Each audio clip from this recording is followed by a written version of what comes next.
Okay.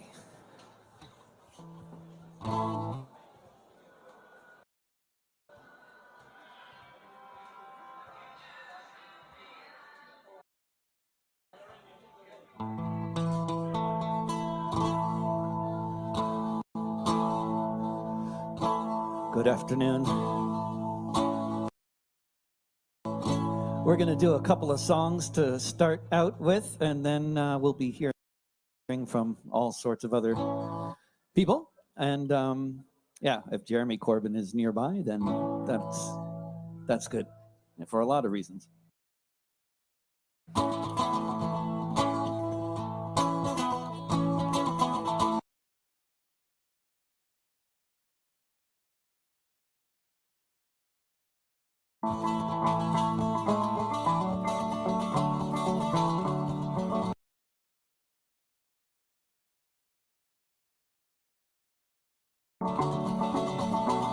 When Julian met Stella in the embassy, in the only room for 7 years that he would ever see, guarded by police with cops on every street, an unusual situation for the first time you should meet. When Julian met Stella, the time they spent was increasingly within the walls of a little tent where they could have some privacy from the ever-present gaze under which he was spending all his nights and days. When Julian met Stella, there was the chance of grace. Perhaps the president would decide to drop the case. They had 2 children beneath the watchful eyes of the Americans and British and all kinds of other spies. When Julian met Stella on Embassy Row, it was before he was abducted and forced to go to Belmarsh prison without a chance to speak, awaiting the extradition that the USA seeks. When Julian met Stella, the folks at the UN and people all around the world spoke out then. This journalist belongs among the free, not in prison for exposing crimes against humanity. When Julian met Stella. Thank you.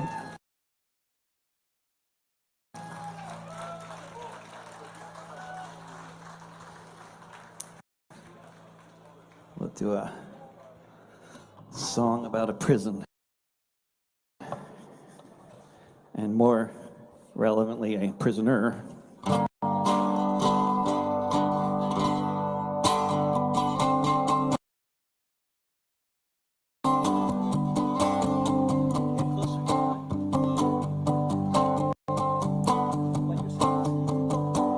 Behind these prison walls, there's a man who's won awards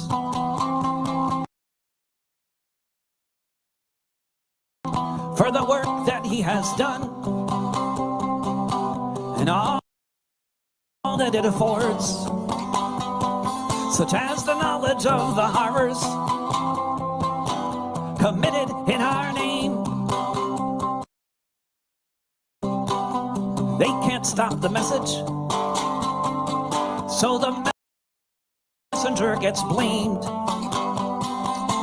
Behind these prison walls, in solitary confinement, in a land of rolling hills and royalty, and other such refinement, is someone who is a hero to whistleblowers everywhere,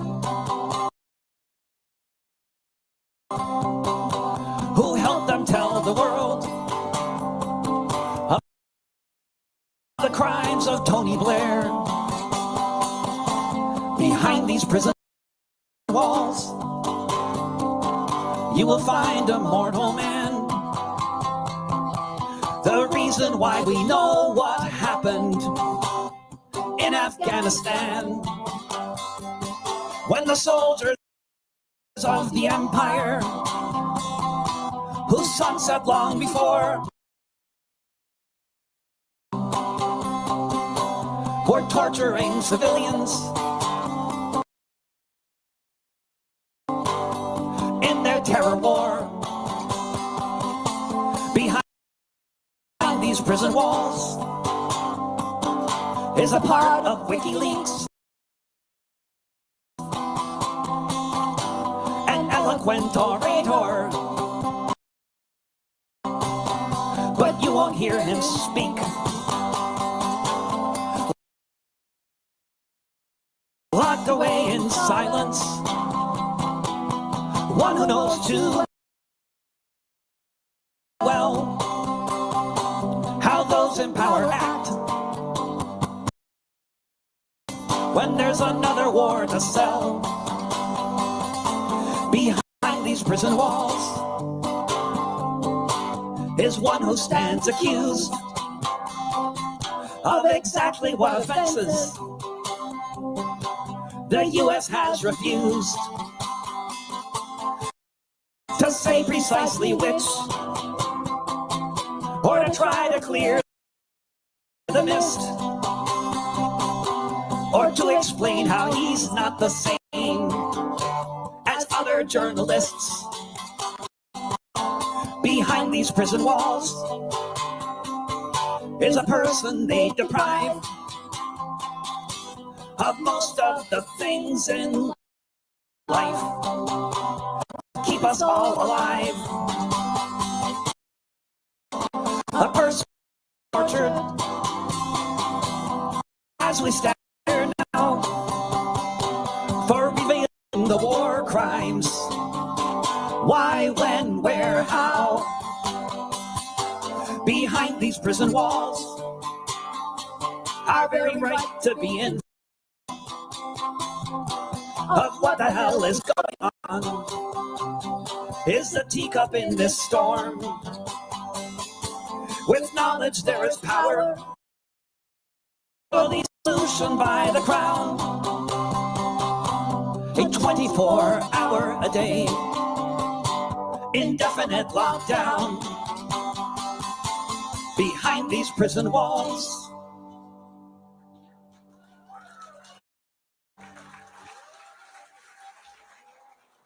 Thank you. This is Kamala Emanuel. My name is David Rovics, and it gives me great pleasure to you, the man who very much Prime Minister of the United Kingdom, a man who I'm quite certain would be Prime Minister of the UK if the UK had a free press, Jeremy Corbyn. And I don't see Jeremy here, but I think he's somewhere nearby. Is he somewhere nearby? Is that true? Is this a false rumor? Or this is something we've heard. If he's walking this way, somebody tell me. Oh, there he is. Oh, there he is. Yeah, lovely. Yeah, good. I know in the movies, on TV, it's always like the guy's waiting right there. Say, now, okay, so we'll just try that again. Introducing to you the man who should be Prime Minister of the United Kingdom, Jeremy Corbyn.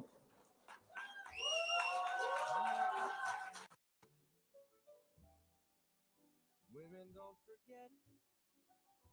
Love is their own. Is it on? Hello. Bonjour, Bruxelles. Could I say, first of all, thank you to everyone who's come here today to support Julian Assange and call for his freedom, because it is our voice in this city and in cities all around the world that's so important to be right now in defense of Julian Assange, who is suffering in a maximum security prison in Britain and fighting the legal case against his extradition to the United States. This campaign will be won by our resolution, by our activity, and above all, by our strengthening of support for his campaign all over the world. This rally today is being live streamed in many places around the world, and many will be seeing videos of it. And so those of us in this square here are united in our determination to see Julian walk free. We also say to people all around the world, think for a moment of why Julian Assange is in prison. Julian is a journalist. Did what journalists should do. He searched for the truth. He searched for the truth about war, about environmental destruction and degradation. He searched for the truth about the state-sponsored spying that goes on against political activists in many countries around the world. And he challenged the power that conceals those truths and revealed it all to the world. His crime is not, in my view, a crime. His crime is that he let the world know the bad intentions of many who've taken us into war in Iraq, in Afghanistan, in Yemen, have bombed the people of Yemen with weapons supplied from Britain. Those oil companies that are in the rush to the Arctic and destroy that pristine environment, the more to make profits out of it as they drag fossil fuels out of the ground. And so many other issues and cases around the world. Julian has told the truth. And so if we allow Julian to be silenced for the rest of his life, it's devastating for him, for Stella, for their children, for his friends, for his family. But it is also a form of censorship on every journalist around the world. It's a form of self-censorship because those that are able to speak out about human rights abuses in various places around the world, speak the truth about the corruption of governments, of police, of military, they'll say, well, Julian Assange paid the ultimate price and was silenced and imprisoned. This is looking down the line some years. He could then be in prison on a triple life sentence in the United States in a maximum security prison. The message will be that if you speak out, you put yourself at risk and nobody's going to support you. We're here today to say the very opposite. You speak out, you tell the truth, and we are here to support you in this square, in other cities, and all around the world.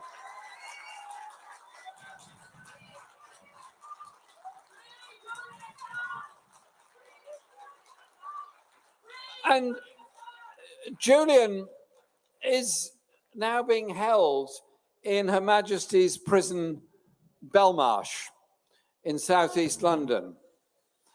It is, as it says, a maximum security prison. The conditions in it are awful. They're designed to destroy and intimidate the prisoner that is in there. And Julian has now been there for a long time.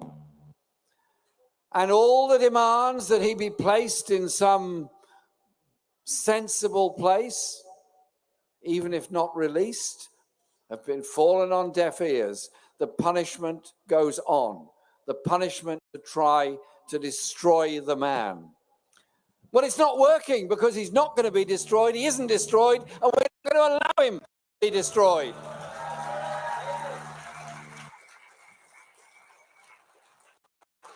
But if you think through, ever since WikiLeaks came out, ever since all those documents came out to such embarrassment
in London, and there have been a lot of them, and they've gone on for a long time, the number of British and Western European journalists there is actually quite small.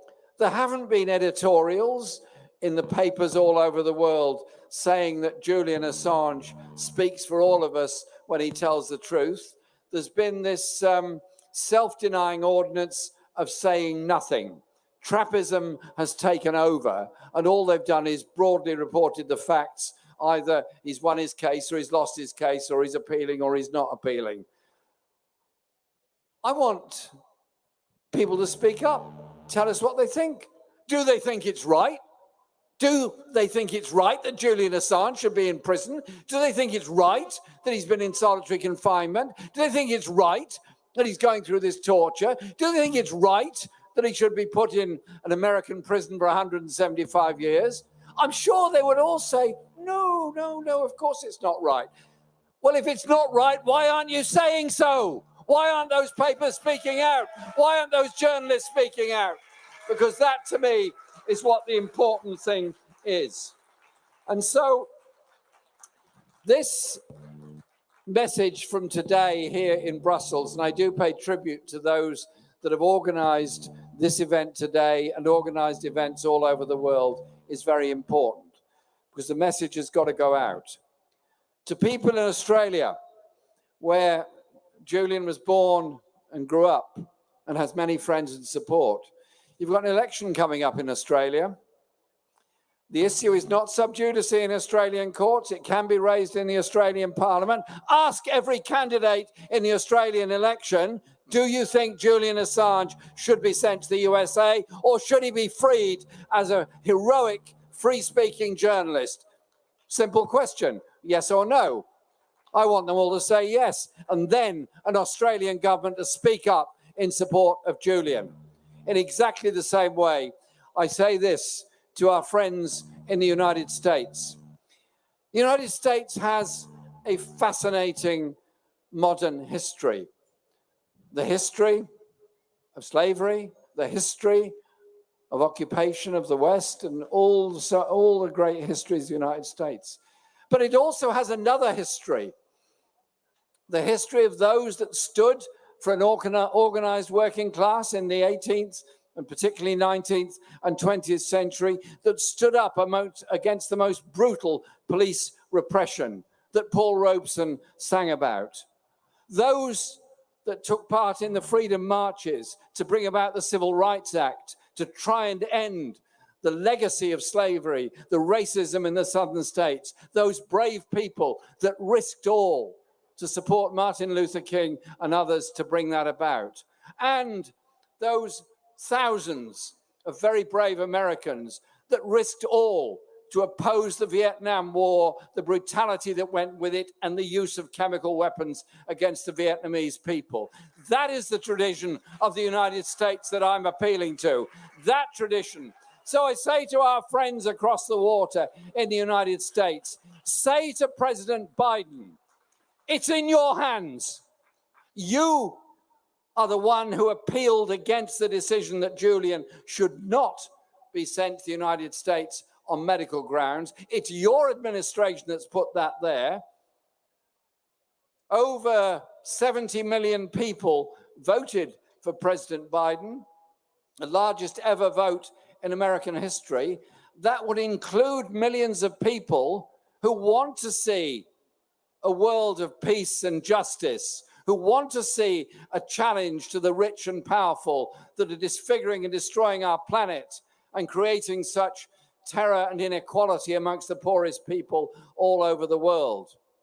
And so I say to the Democrats in the United States as they go into the midterm elections, and I say to President Biden, think of your own history, think of your demands for liberty, think of your demands for free speech, and think of those great American journalists, H.O. Mencken and many others, that spoke up for free speech and spoke up against oppression and silencing, and do the right thing.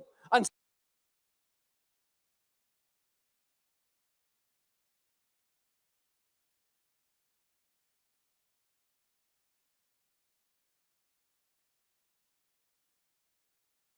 Julian gave all of us helps us in that quest.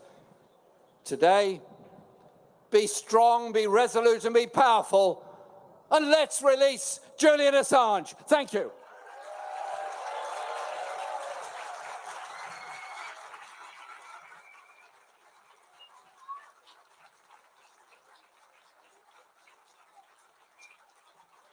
When I say free, you say Julian. Free, Julian. Free, Julian. When I say free, you say Julian. Free, free. When I say free, you say Julian. Free, free, free, free, free Julian Assange. So, as David mentioned before, my name's Kamala Emanuel. I'm one of the MCs today.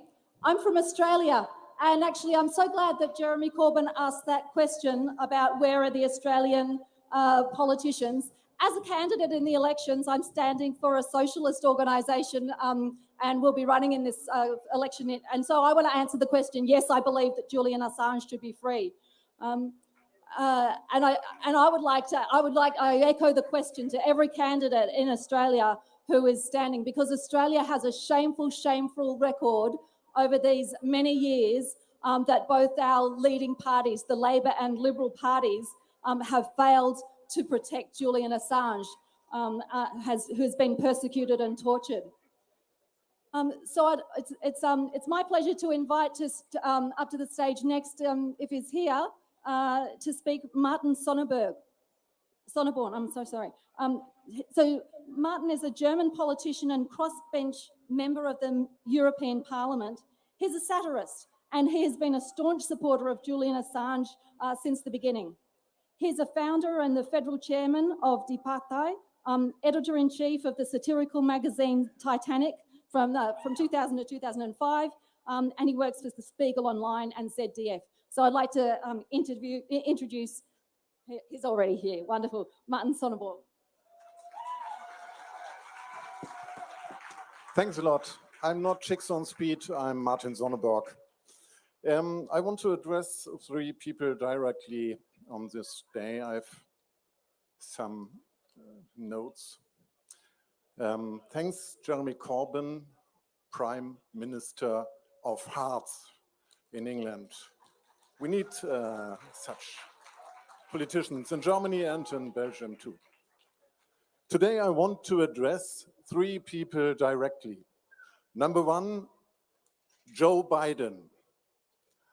Mr. Biden, I urge you to free Julian Assange.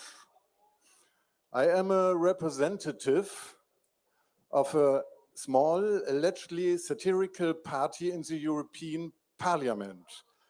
I am a pacifist and I'm not corrupt. I know what it means to be isolated. It's not funny.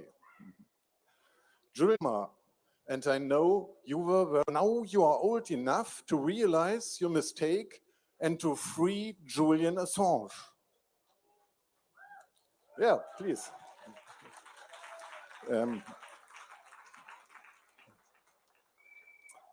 Let me say some words about your favorite enemy, Russia, Mr. Biden. Russia is committing war crimes in Ukraine. Vladimir Putin puts Russian journalists in prison if they report about it. Dear Joe Biden, do you have any idea who might have inspired him to act like this?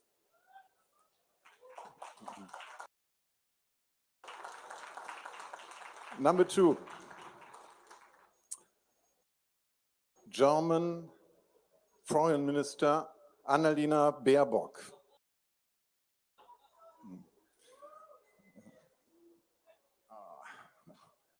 It's too small.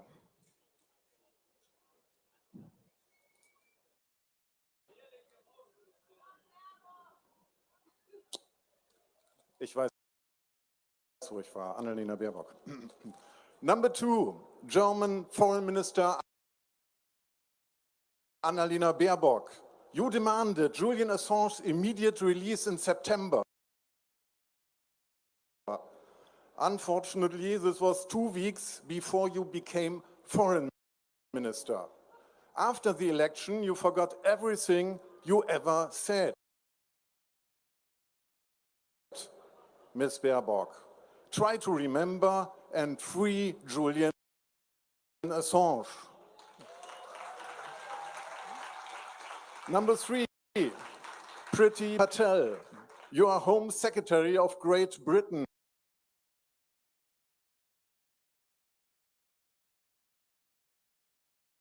Or as I call it, Gross Britain.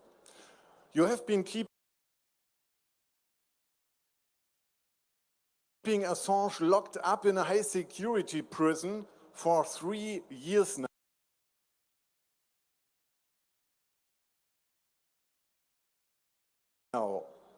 This is torture. Like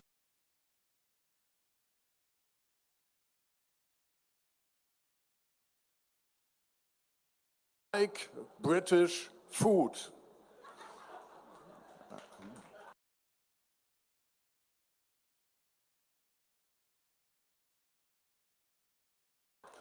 I urge you and your people to stop what you call cooking immediately and to stop torturing Julian Assange.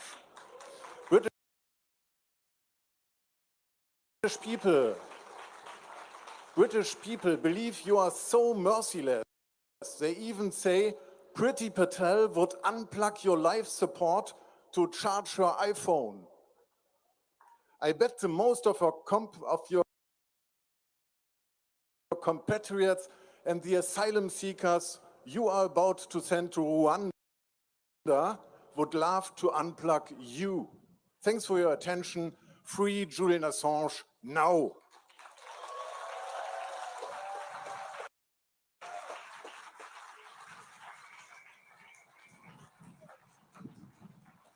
Thank you, Martin. And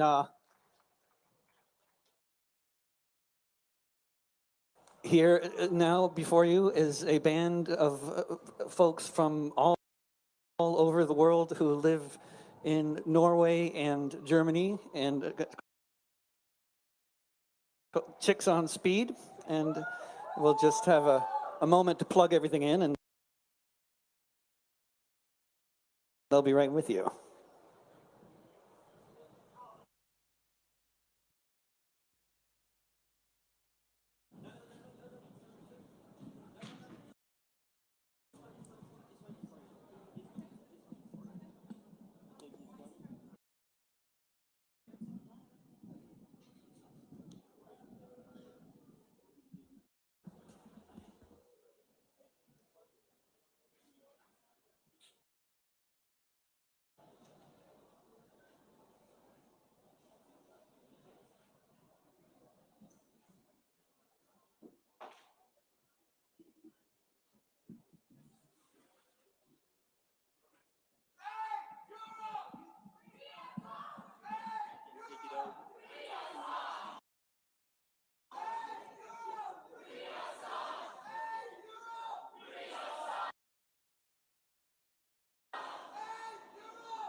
Check, check, check.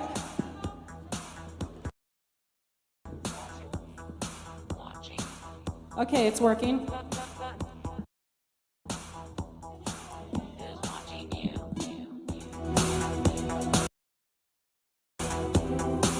I can see everyone.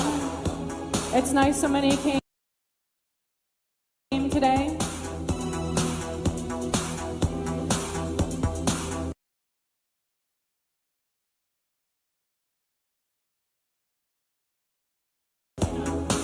We're watching you. I'm just an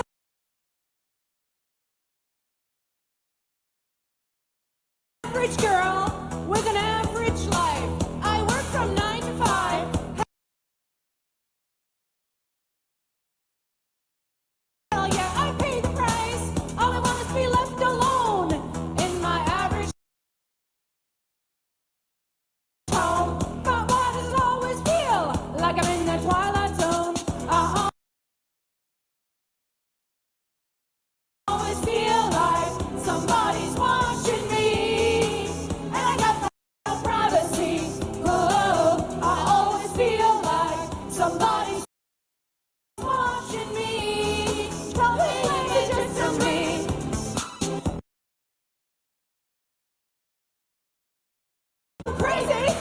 just a little touched.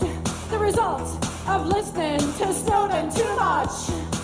When I take a shower, I don't bother to wash my hair, 'cause when I open my eyes, I'll see him standing there. People say I'm crazy, just a little touched.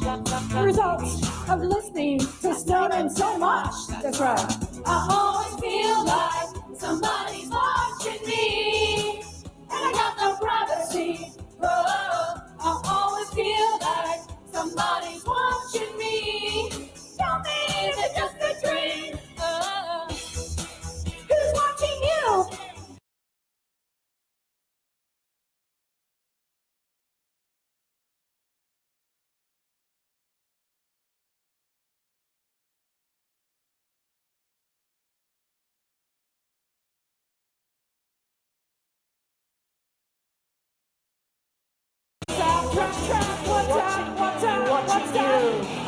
Okay.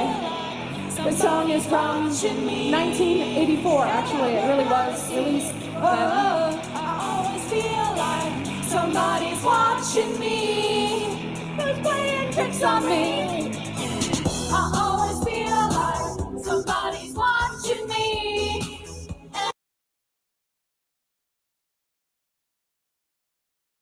Is it just a dream? Is it just my fantasy? I always feel like somebody's watching me. And when I'm standing on the privacy, I'm always feel like somebody's watching me. I'm actually nobody. It's just a dream. Who's watching? Watching you, watching me. This is Arctic Rabbit. We're taking a time travel. 1984. One click makes you larger. One click. And one click makes you small. Another click. Mysterious silence. It's at the same time. It minds between doors. Masculine language lies and deceives. And women are finding their way. It's too long. They're non-identical, and she's statements of finding the way, distinguishing features we touch upon. Her body's sex organ. What's her speech? When we're in a also connected and neoliberal world, technology can't help us. It's lost to words. It's gone the grammar and the syntax. No longer complicated verbs. Eventually, out of the spray. Running on water. Running on water. Don't take no order. Don't take no orders. We're moving smooth to virtuality. Pioneering creatures. Colonies in the clouds. The particle implants. Creatures of controlled nature. We share. The organs, spirits. All the song credits, mountains and counts. Mounds of achievements. Pioneering giants, colonies in the clouds. Be a particle implants. Be a particle creatures of control nature. Creatures of control nature. Don't you know? Don't you know?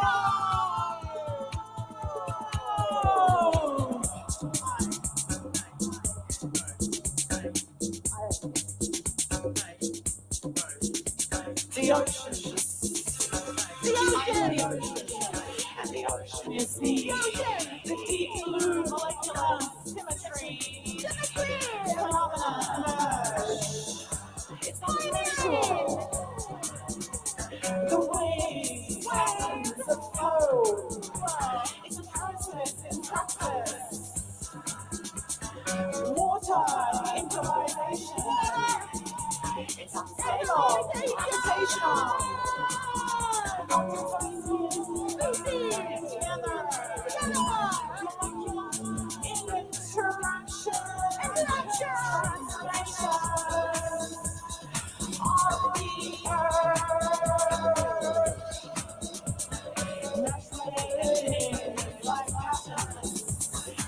out of control. It's out of control. Species working together. Staying with the trouble. I read a book 6 at a time. I made a head and got a gun. I went to school to learn to roll. The teachers were missing. We're all on tour. A section of lab, a mouse on a slab, hitting my bag. AI is shaking the city as AI composer is talking out loud. It's talking out loud. Filling line, snakes that unwind. Bring up the noodles, visual signs. Can you see? Don't you know? Can you know? Can you know without the truth? Without weapons, law without drive, drive without fuel, care without hate, be without rage. Be without rage. No track. Beating the race is the track record. Hey, no without passion. Can you know?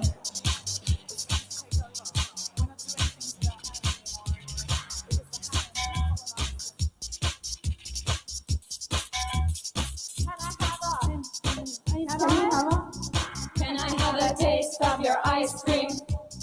Can I lick the crumbs from your table? Can I interfere in your crisis? No, mind your own business. No, mind your own business. Can you hear those people behind me? Looking at your feelings inside me. Listen to the distance between us. Why don't you mind your own business? Why don't you mind your own business? Can you hear those people behind me watching you?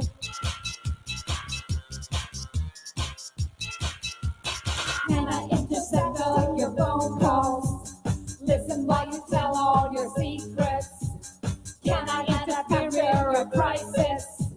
No, mind your own business. No, mind your business. Can I follow you with some spyware? While I just deny all my warfare? Can I hide it under the table? Why don't you mind your own business? Why don't you mind your own business? Can I have a taste? Can I lick the crumbs? Can I have a taste of your ice cream? Can I lick the crumbs? Can I lick the crumbs on your table? Why don't you just mind your own business? Can you hear those people behind me? They're looking at your feelings inside me. Listen to the distance between us. Why don't you mind your own business? Why don't you mind your own business? Why don't you mind your own business? Why don't you mind your own business?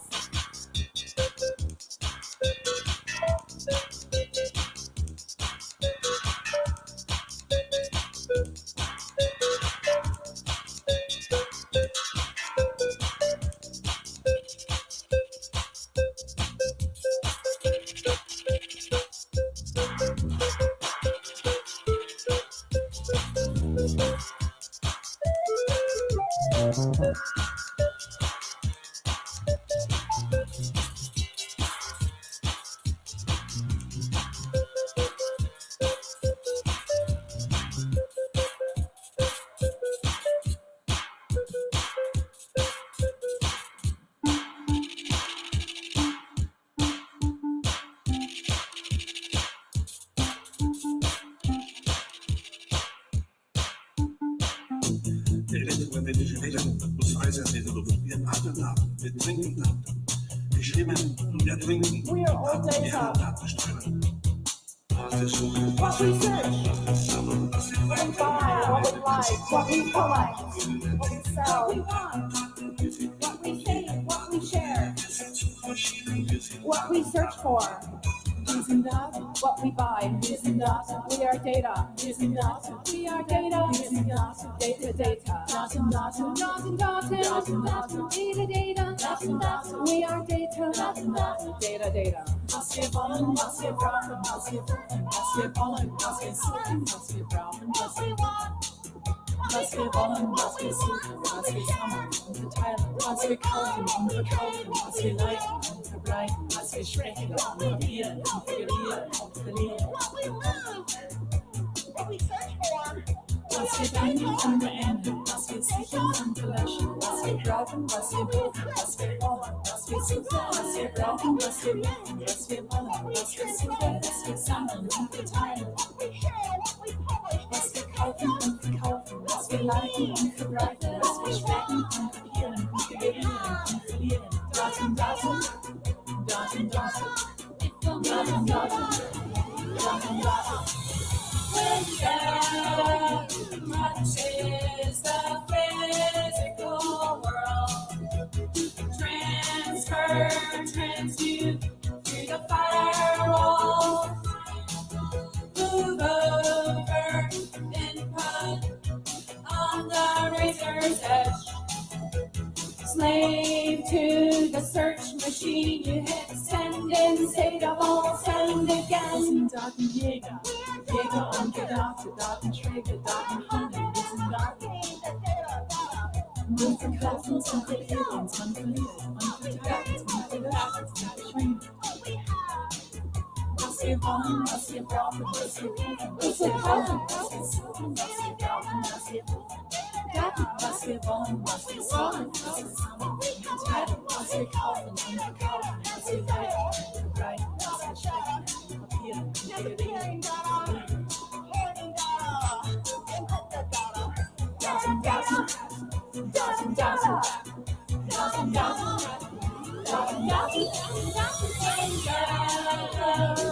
touches the physical world. Transfer, transmute through the firewall.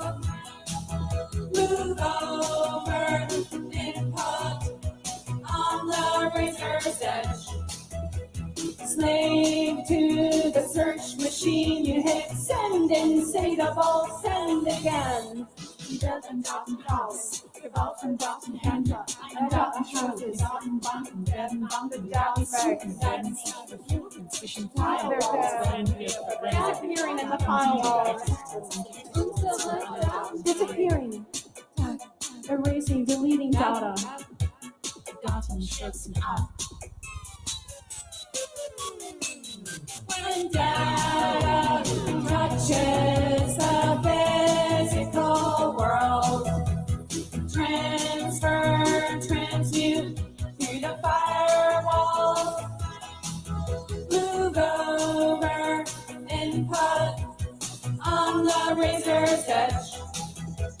Slave to the search machine, you hit send and say double, send again. When data touches the physical world, cables spill through the firewall, emanate, leaks in a data crack of time.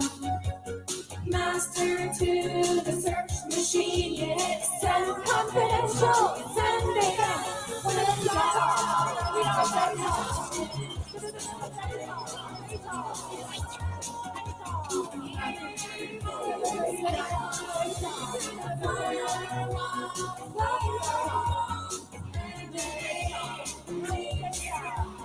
Data crack of time. Master to the search machine, confidential, send again. Data, we are data, burning, changing. Our digital footprints, the ghosts of us, haunting and flying around, never leaving. Data, digital footprints will fly, and all the hard drives will destroy themselves.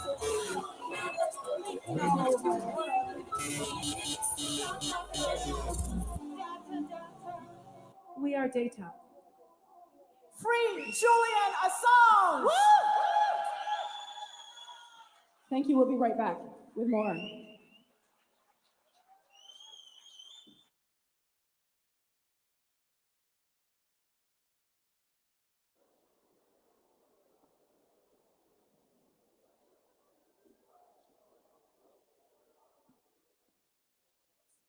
So in a moment, I'm going to introduce to you our next speaker, Dr. Deepa Driver. So if she'd like to make her way here. And while we're waiting, let's use our lungs a bit again.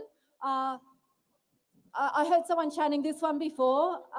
Only one decision, no extradition. Let's give it a go. Only one decision, no extradition. Only one decision. Only one decision. Only one decision. Only one decision. Absolutely, it's really clear, isn't it? And we can all see it, we all know it. There is only one decision. There must not be an extradition of Julian Assange to the US to face 175 years in jail. So our next, anytime, yep, sorry. So our next speaker is Dr. Deepa Driver, who has too many things to her credit for me to list them all. But she is an academic and trade unionist. She's a member, she was previously a financial regulator in the UK. She's a member of the executive of the Haldane Society of Socialist Lawyers. And on behalf of the Haldane Society and the European Association of Lawyers for Democracy and World Human Rights, she is a legal observer for them in the case of Julian Assange. And so I'd like to welcome her to the stage and ask you to join me in welcoming her.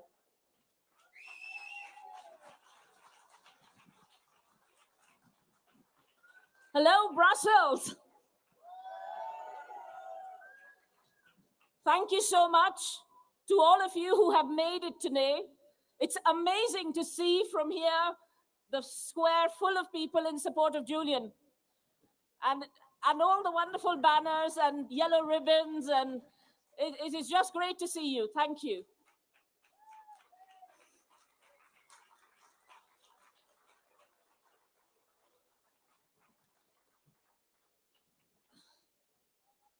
The reason many of us admire and respect Julian is because WikiLeaks did some amazing things. At the time when we were moving to a world where from print media to technology and reading online, which seems normal today, WikiLeaks allowed us to break through from the few oligopolists who controlled the print media, who told us what we can talk about and what we can think about. WikiLeaks allowed the whistleblowers to provide large volumes of data, not like Daniel Ellsberg sitting overnight and photocopying, Xeroxing the leaks, but for information to be provided by whistleblowers securely, not just for the security of whistleblowers, but also for the security of the documentation.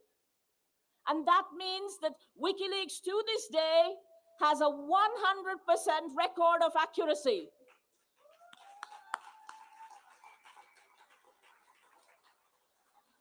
WikiLeaks didn't dump data online. They had a range of experts they worked with. People like Stefania Maurizi in Italy, whose words you will hear soon.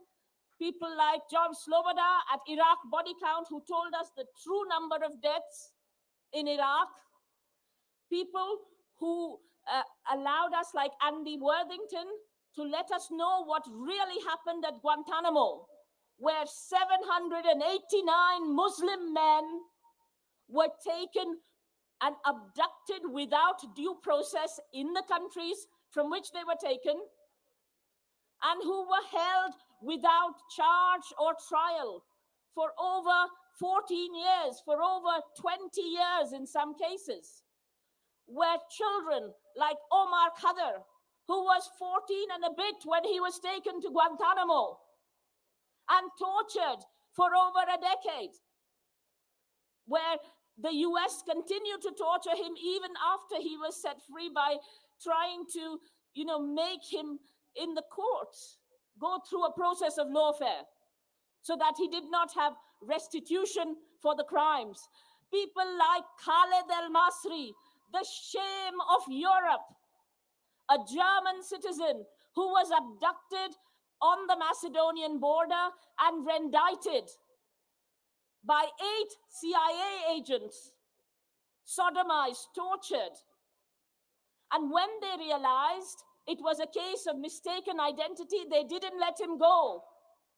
They continued to torture him. When he was dropped back on the Albanian border and sent back to Germany, people didn't believe his story. Who believes that you are picked up and taken away and tortured?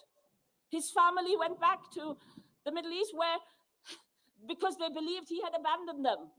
And it is only through Julian and WikiLeaks that we know the truth, that Mr. El-Masri got justice to some extent at the European Court of Human Rights.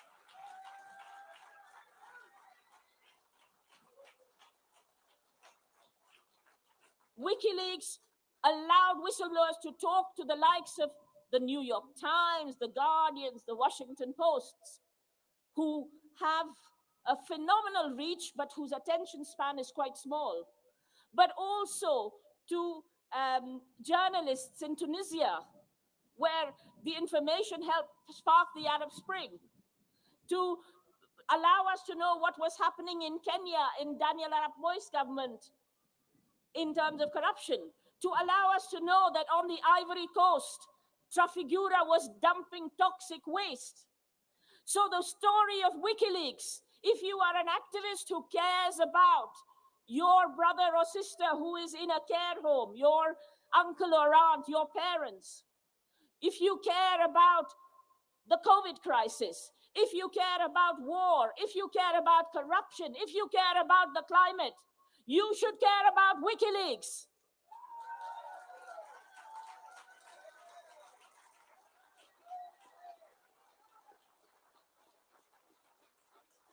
Because WikiLeaks allowed us to do something we didn't do before.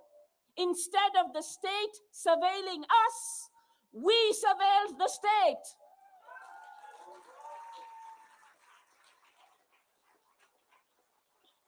And this is why Julian is important. He allowed us to give names to the dead. Those of you who have seen the collateral murder video, collateralmurder.wikileaks.org has the video. You will see war crimes being committed in plain sight. An innocent civilian who was a good Samaritan trying to pick up men who were shot down, being gunned down to death. It is for the justice for Dua and Sajjad, whose father was killed in the collateral murder video, for people like those that we stand here today. We care about Julian, but we also care about press freedom, human rights, and democracy. We care about the rights we have to know the crimes that our governments are committing with our money in our name, shamelessly. We shouldn't be having the Honorable Sir Tony Blair. We shouldn't be having Julian Assange sitting in Belmarsh maximum security prison. The criminals are in the wrong place.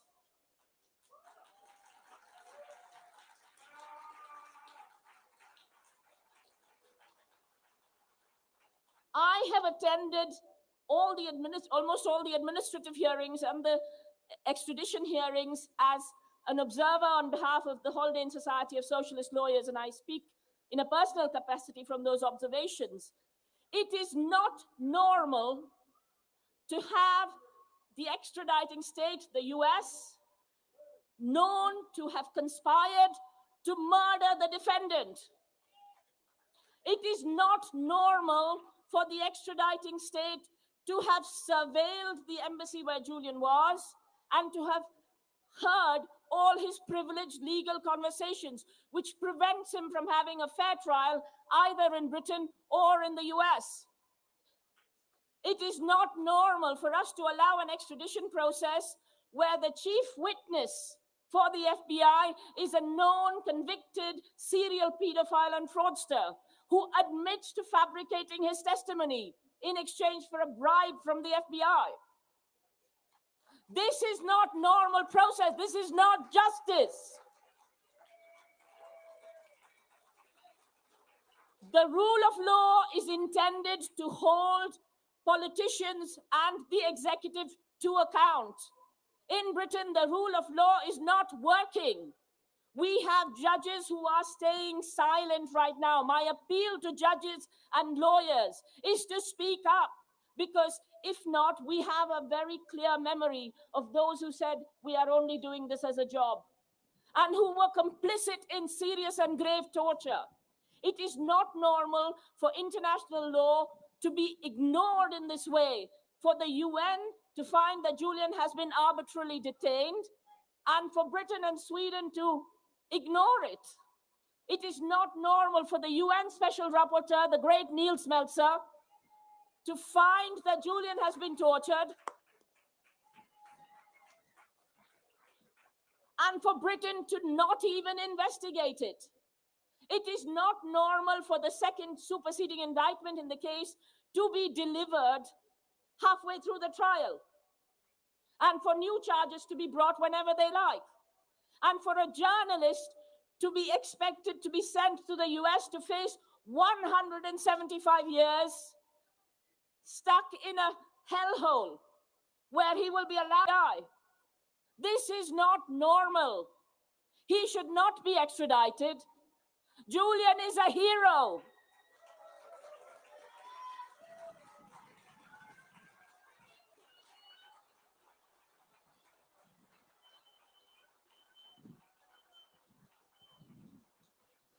It is our time to assert our power, because if we do not claim this power, they will not speak up.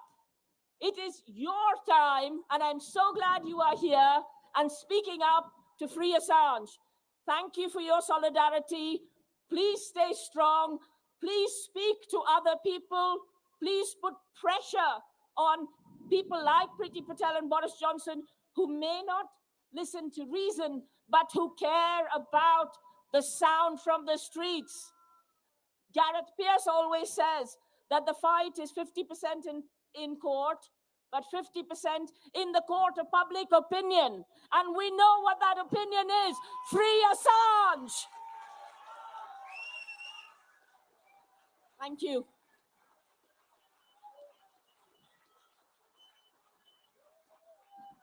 Julian is a hero.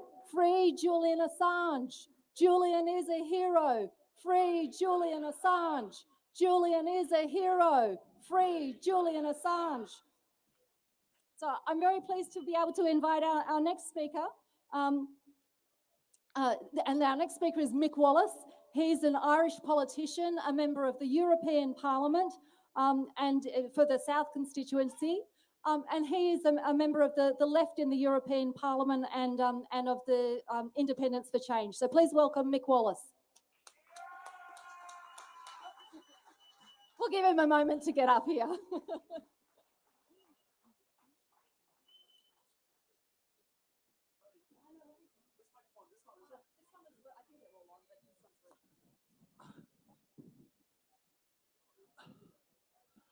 Hello, how's it going? I hope my Irish accent is not too much for you. Anyway, it's great to see you here. Unfortunately, not enough people realize what's at stake. The idea that Julian Assange will have to spend 10 years for the best part locked up in one form or another because he told the truth and he exposed the crimes of the US war machine. I think if I'd been told that 30 years ago, I probably wouldn't have believed it was going to happen. But if you had the misfortune or otherwise of being in the European Parliament, and you listen to all the talk and the care that they have for human rights and for press freedom and God knows what, but you just could not help but be struck by the level of hypocrisy that it entails. There's not a word about Julian Assange in there. We've at this stage, since I went in there 3 years ago, I think we've had 6 resolutions on Hong Kong, where not one protester has been killed yet. We haven't managed to have one on Julian Assange. They don't want to mention his name because he's the one who exposed them for what they are. But what's happening to Julian Assange is happening all over the place right now. And it's probably been emphasized more by the latest trouble in Ukraine, where the mainstream media have used the opportunity as an occasion where they can once and for all silence the dissenting voice. You are not supposed to think different. This is how you think, and if you think otherwise, you have a problem. And if you think otherwise, and you have the audacity to say it, they'll hound you until they silence you. We're living in dangerous times. I have not seen it, and I'm around longer than I look even. I'm 66, and I haven't seen it as this bad in my lifetime, where it is becoming difficult to actually say what you think. And you probably have better things to be doing than following the voting process in the European Parliament, especially in the last 4 or 5 months. The amount of people who I know think different and are scared to vote as they would like to vote because of the pressure and the antagonizing they get from their own media in their own member state. It's not just in Ireland, it's not just in all, it's in all 27 member states. But we're hearing about it as well in places like Latin America and the States, where the dissenting voice is becoming more under threat. But Julian Assange is a wonderful role model for us all. And what he's gone through to protect the opportunity to tell the truth and to challenge the terrible way things are done, and often in our name. We need to rally more behind Julian Assange. If Julian Assange, if we cannot defend his case, it will be very difficult to defend anyone else's.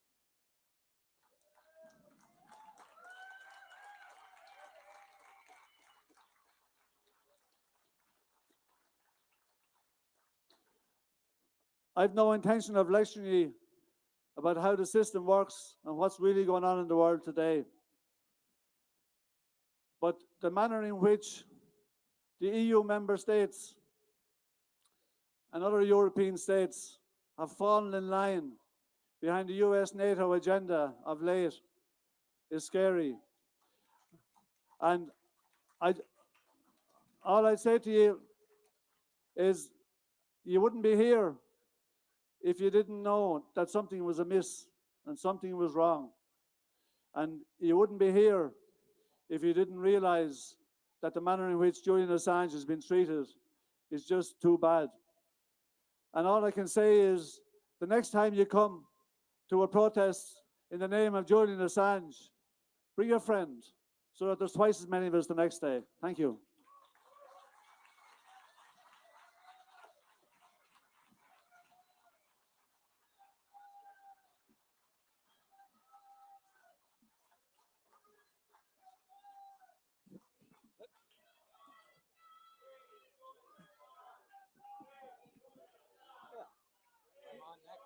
Oh, I thought it was Ernest.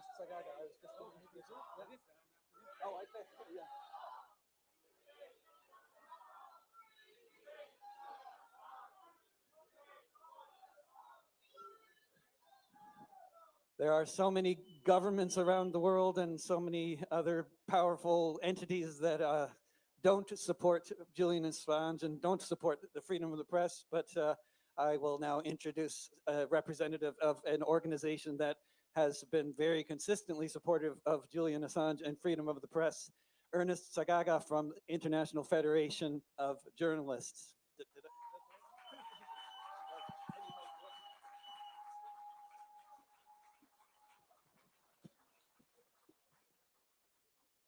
Hello, Brussels. Friends, thank you very much for being here, for showing your support to Julian Assange and your solidarity with him. To the question or the call earlier on for all journalists to speak up, I am here on behalf of hundreds of release of Julian Assange.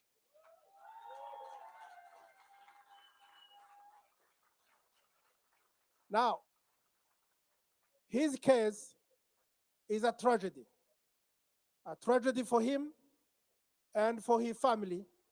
For all these years he's been away, first holed up in an embassy in London, and now in a prison cell away from his loved ones.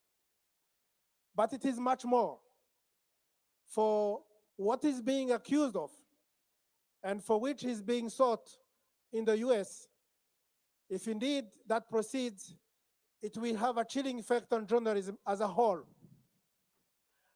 Friends, journalism, of course, is about reporting on issues of public interest.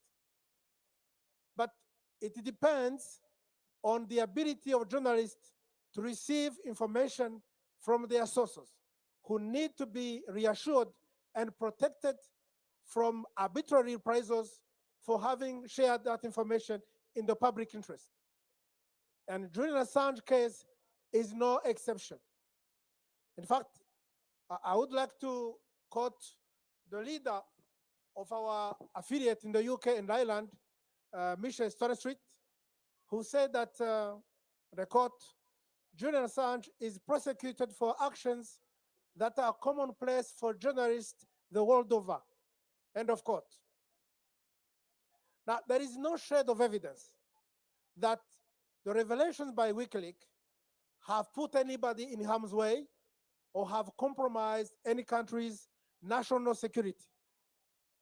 Now, I know we here and elsewhere, we may feel it is too late.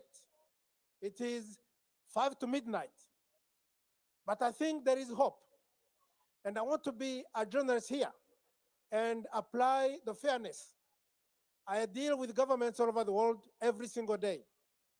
And I'm here to tell you that we are having to deal with two great democracies, the UK and the US, which, apart from the occasional partisan political skullduggery, have been actually in the corner for press freedom. And I want to urge them to look very carefully at the consequences that any extradition of Julian Assange may have. Because tomorrow, they may have no moral ground to criticize other governments less democratic when they intimidate, when they harass, and when they jail journalists for politically motivated charges. And so I want to tell you not to give up. There is still a window of opportunity. We still can win. We still can get Julian Assange free and back to his family and his colleagues. Thank you very much.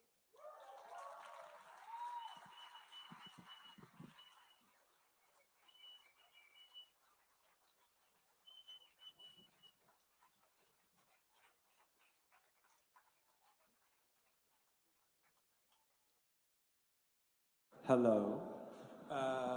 Goedemiddag, dames en heren. Bonjour. My name is Jeremiah Day. I have a strange and special role today in the program. several speakers have mentioned that in an event like this, you actually have a kind of an important role. And it's quite common for performers before they go on to do some kind of warm-up. However, Chicks on Speed also like for the public to do a warm-up. So I'm going to offer a very short little warm-up for everyone as a kind of something just to get a little bit into, all right, yeah, we can start like that. That's nice. That's nice. Nice. And we take our two hands and we put them together. Just make them a little warm. You could do it too, even though if you have a camera there, I see you. Yes, that's right, you, my young lady friend there. Come on. All right. And then you can rub this little spot between the thumb and the rest of the hand. It's good for the immune system, even though Corona is somehow over already. Okay. And then we're going to take the two hands and we'll put them right underneath our belly button. And we'll make a circle. 1, 2, 3, 4, 5, 6, 7, 8. Change hands, change directions. 1, 2, 3, 4. You in the back too. 5, 6, 7, 8. Inside. 1, 2, 3, 4, 5, 6, 7, 8. Outside. 1, 2, 3, 4, 5, 6, 7. In the back. 1, 2, 3, 4, 5, 6, 7, 8. Okay. And then we're gonna reach and try and get an apple. The up ones that are up the tallest ones are the best ones. Up, up, up. And another one. Oh, that's a good one. That's from Simone Forti. We'll take the apple one. Okay, okay, okay. Oh, yeah, excellent. Okay, and then we're gonna do one for time's sake. We're on a tight program. We're gonna do one qigong exercise, and the qigong exercises supposedly have a kind of psychological effect. So we could either do one to get rid of anxiety, one to get rid of ambivalence, so that helps make decisions, or one which I previously would have said was to get rid of detachment, but then someone said that clearly was wrong because it couldn't be that. It's in fact to produce detachment. So we can do it and then decide later. That one's a little bit longer, so it depends how much appetite we have. Maybe you could you help us pick anxiety, ambivalence, or detachment? What should we work on now? Ambivalence, okay, ambivalence. Crucial for making decisions, also good for artists. So we have to get a little bit wide in our stance. First, just the legs part. So bend the knees. The weights right now is like 50-50. We're gonna go 75, 25, and up and down. And up and down. And the arm swings out. Inhale, up and down. Inhale. Inhale. And it's bringing all of the energy onto the center line. So you can imagine it's like a knife dropping.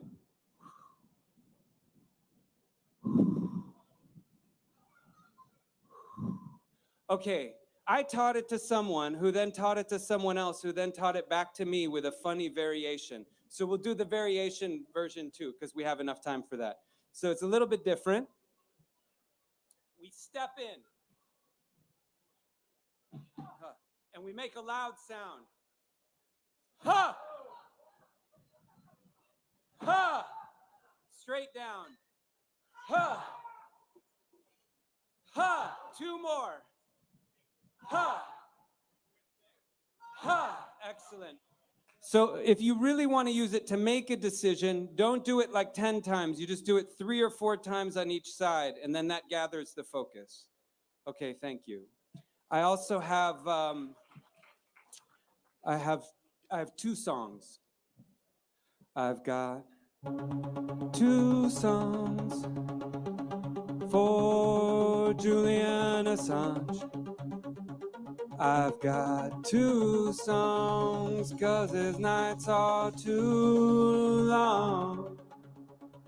I've got 1 song for the DNC cheating of Bernie, and another song for how rigged elections affect me and my family.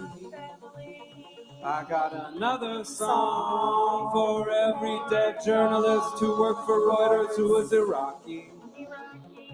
And another song for my fear that their ghosts might actually haunt me. And that's why we've got 2 songs for Julian Assange.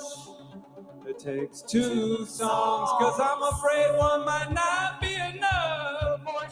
It takes 2 songs for Julian Assange. It takes 2 songs, cause those nights in Belmarsh prison have gotta be long. I've got 2 songs for Julian Assange. It takes 2 songs, cause his nights are too long. It takes 2 songs, cause I think one's not gonna be enough. It takes 2 songs, cause we can't tell his story alone. It takes 2 songs for Julian Assange, because the nights in Belmarsh prison have got to be too long. We got 2 songs for Julian Assange, because the nights in Belmarsh prison have got to be too long. We take 2 songs for Julian Assange, because the nights in Belmarsh prison have got to be too long. It takes 2 songs for Julian Assange, because the nights in Belmarsh prison have got to be too long. I've got 2 songs. Third song. We need a 3rd song. We need a 4th song. We need a 5th song. A 6th and a 7th and an 8th song for Julian Assange. Freedom, Julian Assange. Freedom now. Freedom of the press means to free him now. Freedom of the press means free him now. Freedom of the press means free him now. Freedom of the press means free him now. Freedom of the press means free him now. 2 songs for Julian Assange. 2 too long. 2 songs. Nights in Belmarsh prison are too long.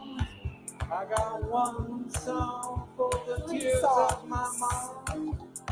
When she read the 4 WikiLeaks songs. cable and found out what we 5 songs for the Danish songs.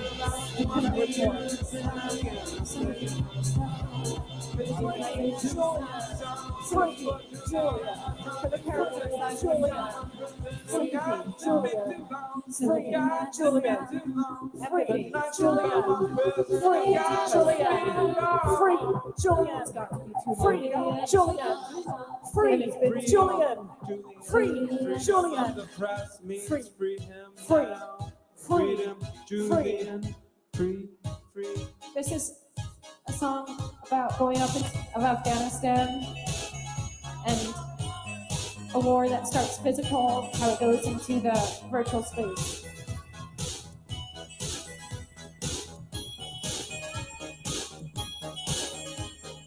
Smiles, smiles on faces, on photos, smiles.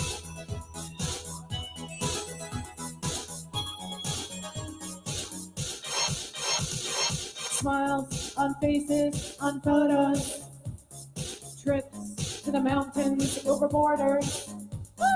When will satisfaction level arrive? Stay still, don't you move. Focused eye on this group. Smiles on faces, on photos, trips to the mountains, over borders. Open the level, turn off the cage. Ignition on, engine engage. Uploading the human, uploading the human, uploading the human, uploading the human, uploading the human, uploading the human, uploading the human. Uploading the human.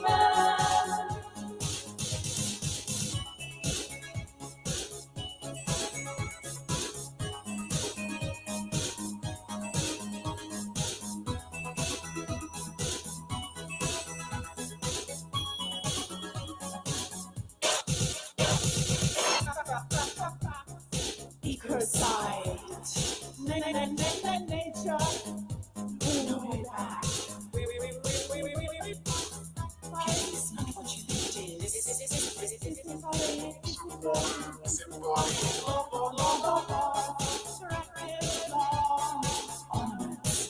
against nature. Ecocide.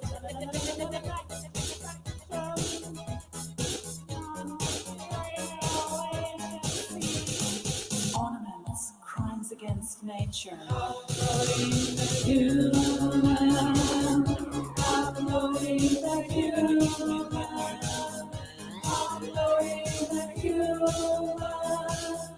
Uploading the human.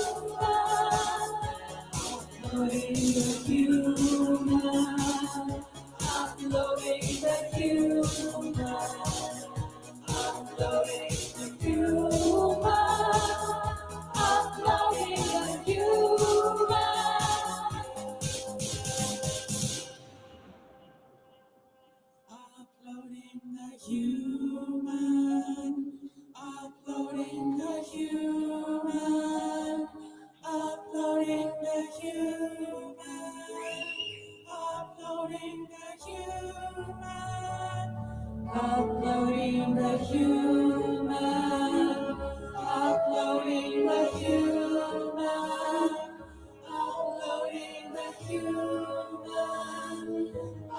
Uploading the human. Uploading the human.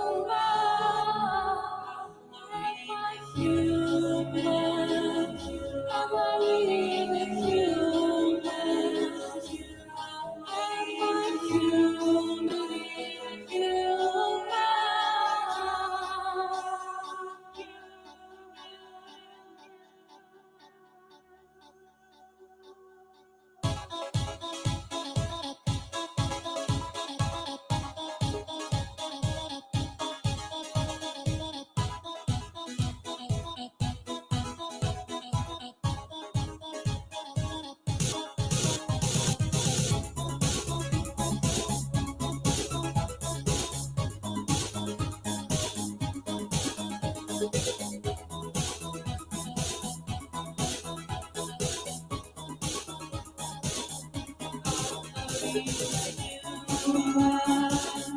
Uploading the human. Uploading the human.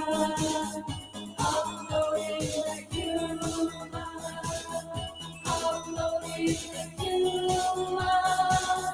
Uploading the human. Uploading the human. Uploading the human. Uploading the human.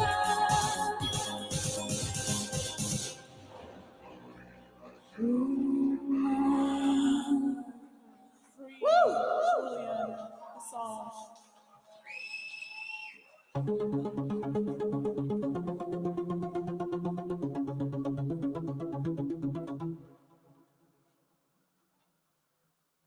Thank you.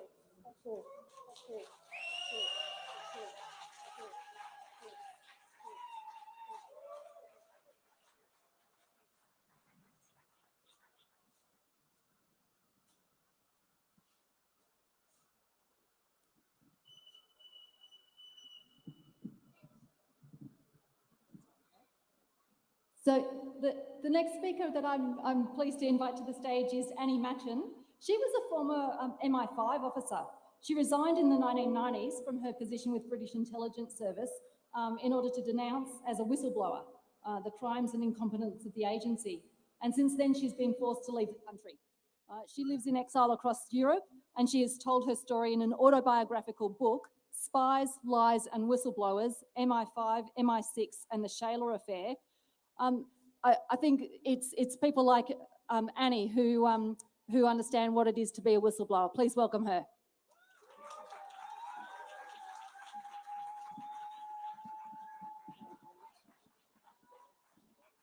Bonjour Brussels, and it's so good to see such a good turnout in support of Julian Assange.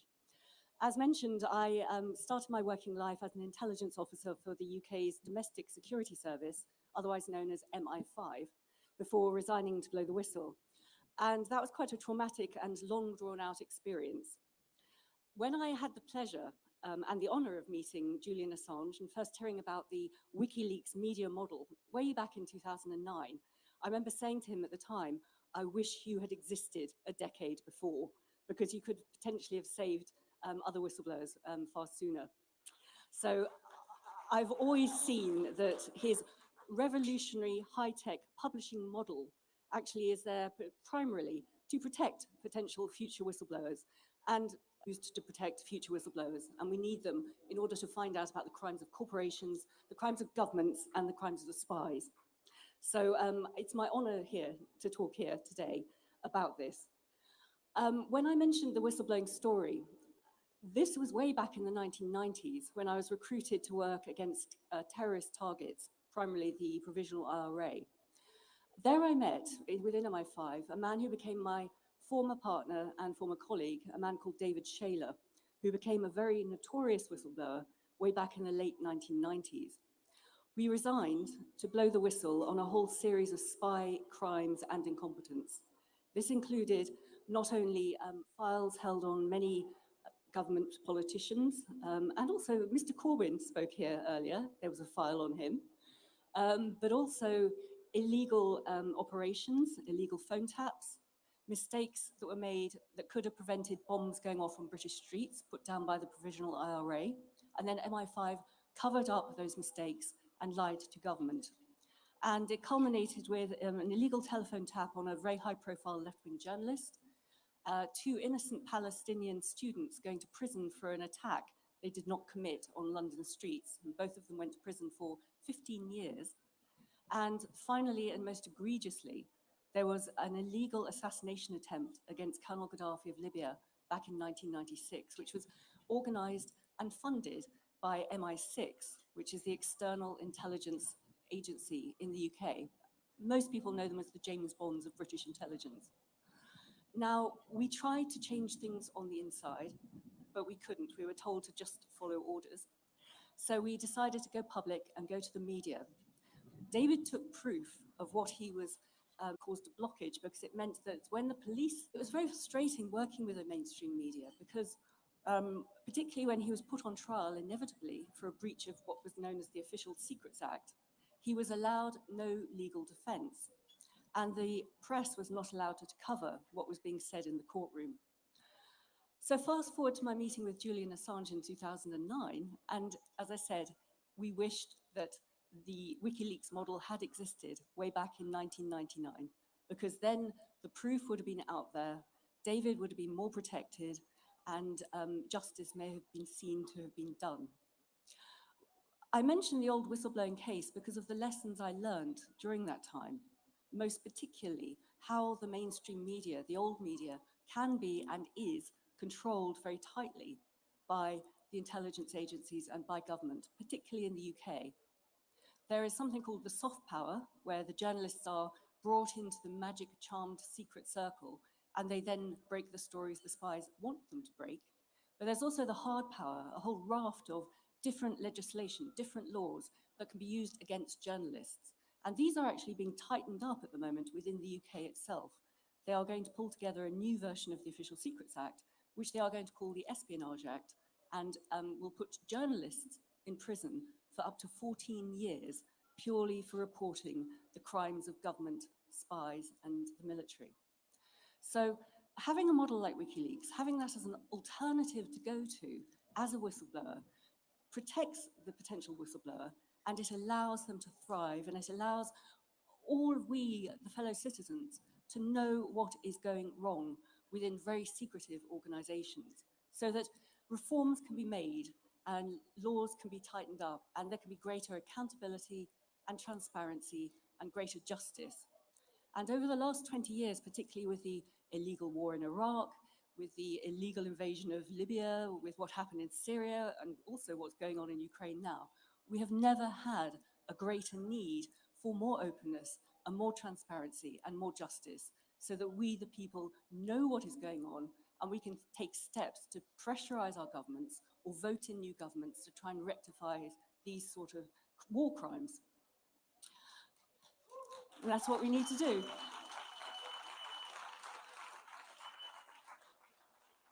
One final point I would like to make is about press freedom, because at the moment, Julian Assange is suffering terribly. He's been literally tortured in a high security prison called Belmarsh in London.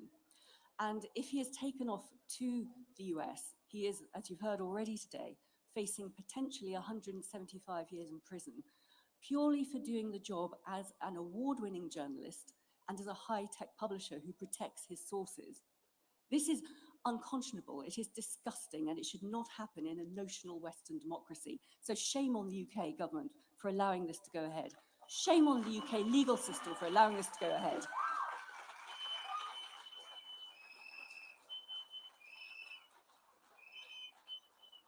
Also, there is another case I do just want to raise finally, and this, I don't know how many of you remember, during the height of the Russiagate scare, after Donald Trump was elected way back in 2016, there was something that was called the dirty dossier about Donald Trump's alleged sexual misconduct in Moscow. And that dirty dossier was pulled together by a former MI6 James Bond type of intelligence officer called Christopher Steele. And this was used for political reasons in the USA.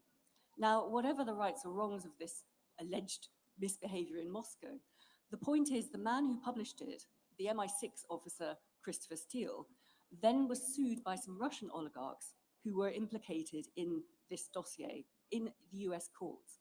And this former MI6 officer, a British man living in Britain, was actually accorded First Amendment rights by the judge that heard the case in America. And the First Amendment is basically the freedom of speech and also protects the freedom of the press. So this protection has been legally granted and is part of American case law and has been legally given to a British former spy who created what appears to be a lot of allegations about the former president. And he has been given legal protection. This protection has been specifically ruled out if Assange is going to be extradited to the USA, even though he is an Australian journalist currently in the UK, but he's not being accorded the same rights. Now, if the law is not applied evenly to one and all, then the law is an ass.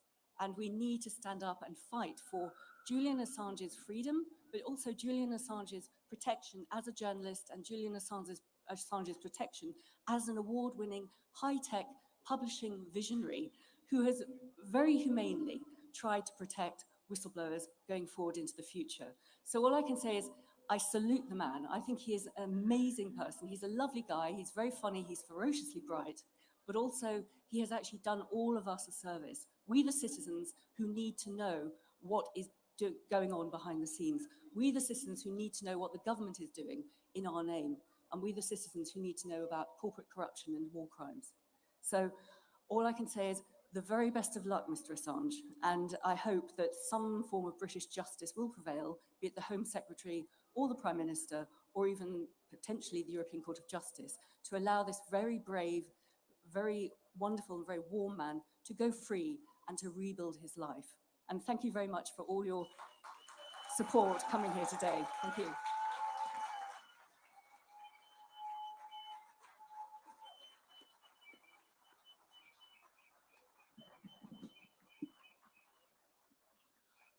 Him to leave the country, and it's my great pleasure to introduce the man who asked the FBI to leave their country.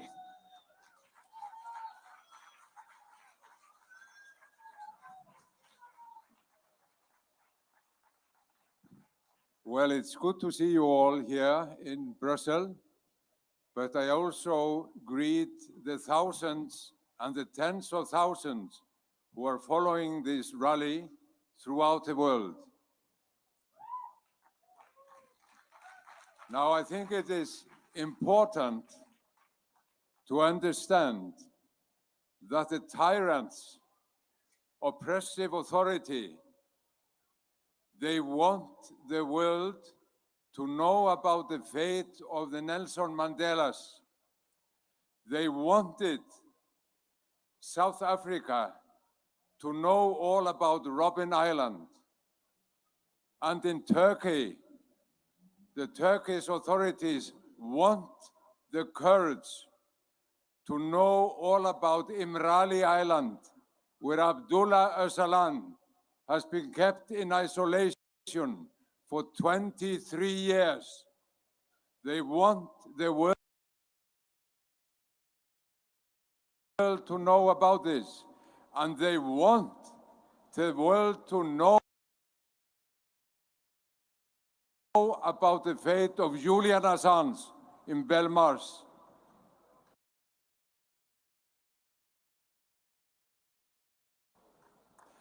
Because they want us to learn a lesson. They want us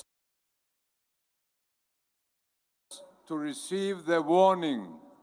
But there is a limit.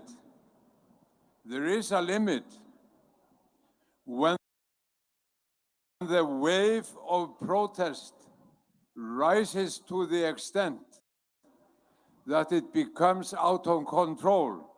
Then tables are turned. Then the oppressor gets afraid. And this is what is happening now, and we are witnessing here in Belgium, in Brussels, and throughout the world, that the wave of protest and the demands for the release of Julian Assange is rising, and in the end, he will be freed, of course.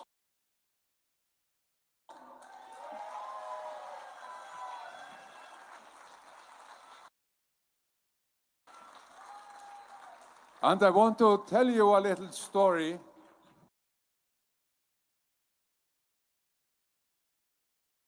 about my own life. I started my working life as a journalist on Icelandic state television.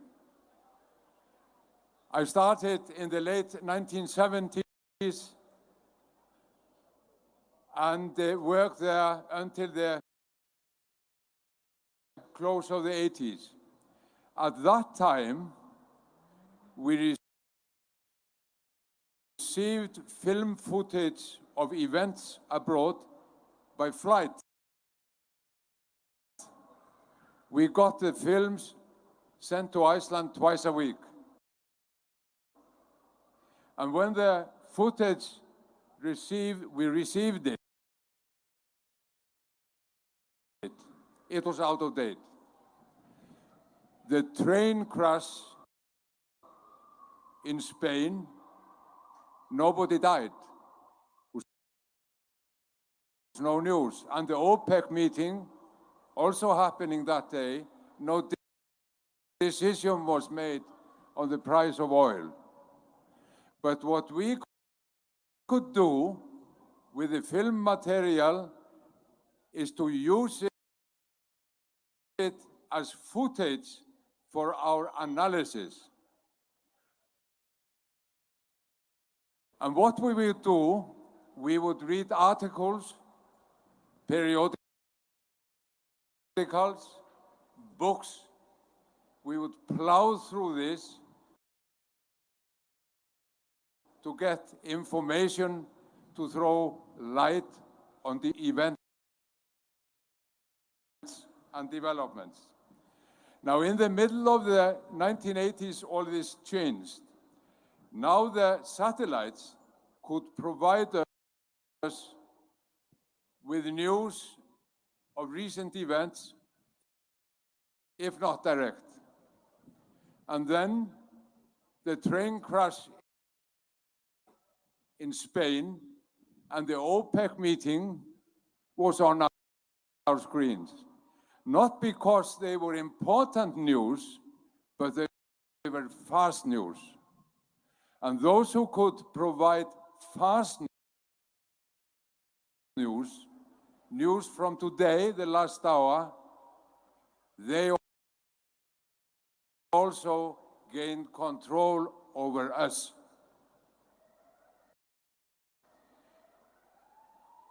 Now, what has happened since is that the concentration of control has increased. There are fewer providers, and also in the world of social media, which many of us believed would set us free, the there are getting more concentrated and they are getting fewer. These owners of the media, of the providers, are now working hand in hand with state power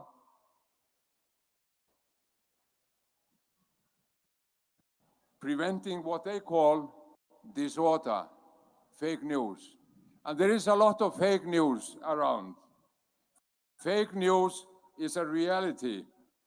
But the problem is to find out who is faking and who is telling the truth. We, for instance, we know that during the war, we receive a lot of fabricated news. There is a lot around, and gradually it dawns upon us that it is the state or states and corporate power, those who own and control the media, who are doing much of the faking. This, of course, is nothing new. More than 2,000 years ago, the Roman philosopher and statesman Cicero said that in times of war, the law was inter arma enim silent leges. And we might add, so does the truth. Also, truth is silent. George Bush Jr. may not have been nor Dick Cheney,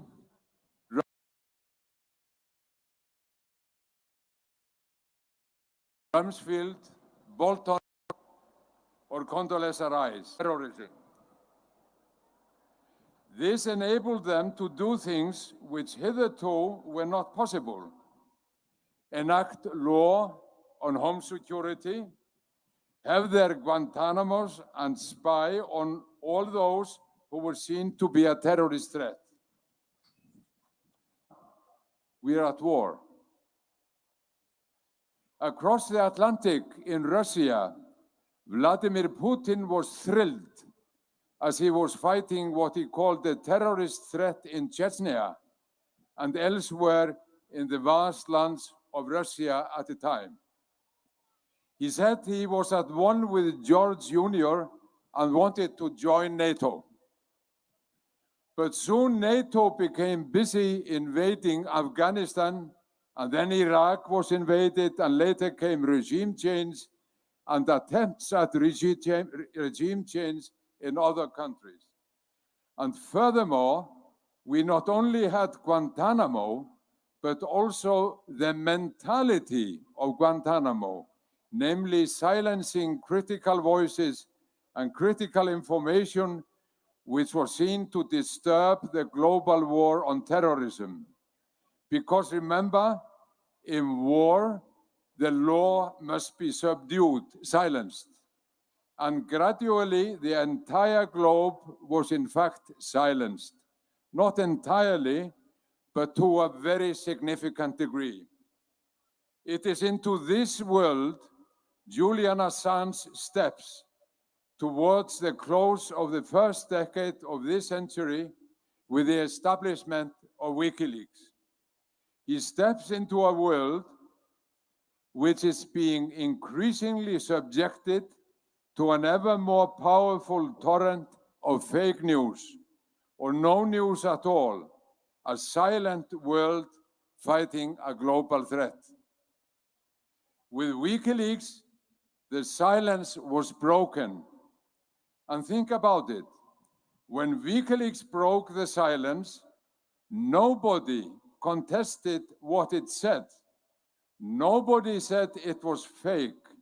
Not even CIA Director Pompeo could say that, only that WikiLeaks were saying things that should not be said.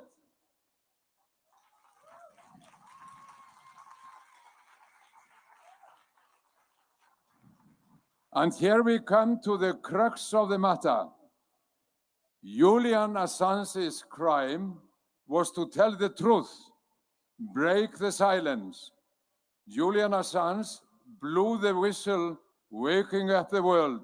That was his crime.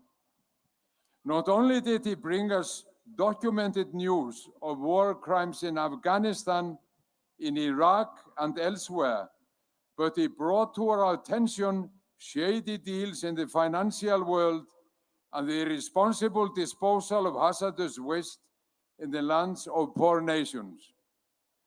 And had it not been for Julian Assange and later those who have carried the WikiLeaks banner, we would not have known at the time of the TISA negotiations, CETA and TTIPs, all those behind-the-scenes deals where states were giving away democratic rights to corporate power. Right up to this day, WikiLeaks has steadfastly kept on in this tradition.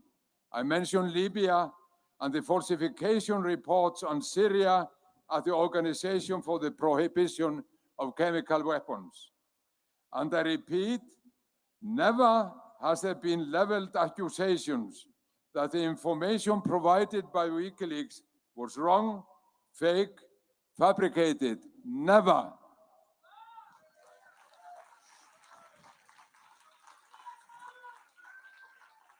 The documents and reports have only been contested because states and corporate institutions wanted them not to be heard of.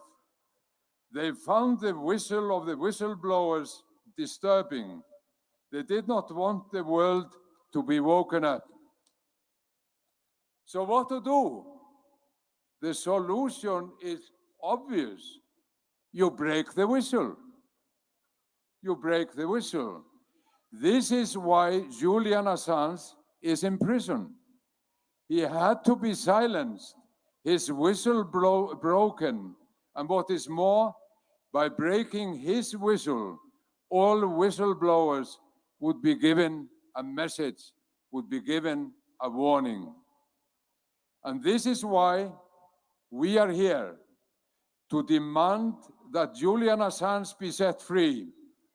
We do this because he is being seriously mistreated, he is being tortured. And we demand his freedom because he has been deprived of rights that we regard as rights common to all men, namely human rights. And by breaking his whistle, we are being deprived of access to information, to a free press, a freely spoken word, the preconditions of a free society. This is why all around the world, people are standing up in the defense of a man who is being punished for exposing war crimes, for exposing the handing away of democratic rights to corporate power, for exposing fabricated news. We are standing up for a man who is being punished for providing us with the truth. The fate of Julian Assange is our common responsibility, the responsibility of all those who want to stand up for freedom and democracy. This is why we demand that Julian Assange be set free, that he be set free now.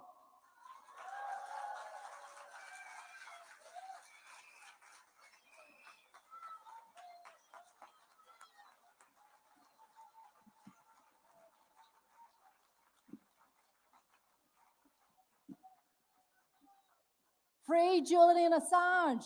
Free Julian Assange! Free Julian Assange! Free Julian Assange!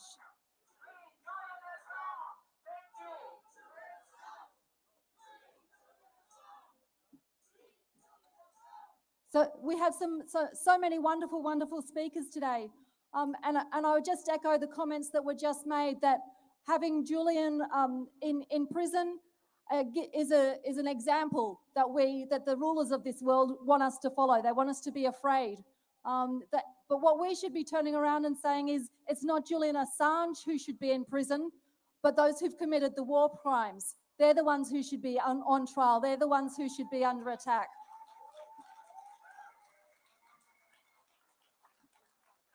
So our next speaker today is from the Kurdistan National Conference. Our next speaker today is from the Kurdistan National Congress. I'd like you to please put your hands together for Hakan Çiftçi.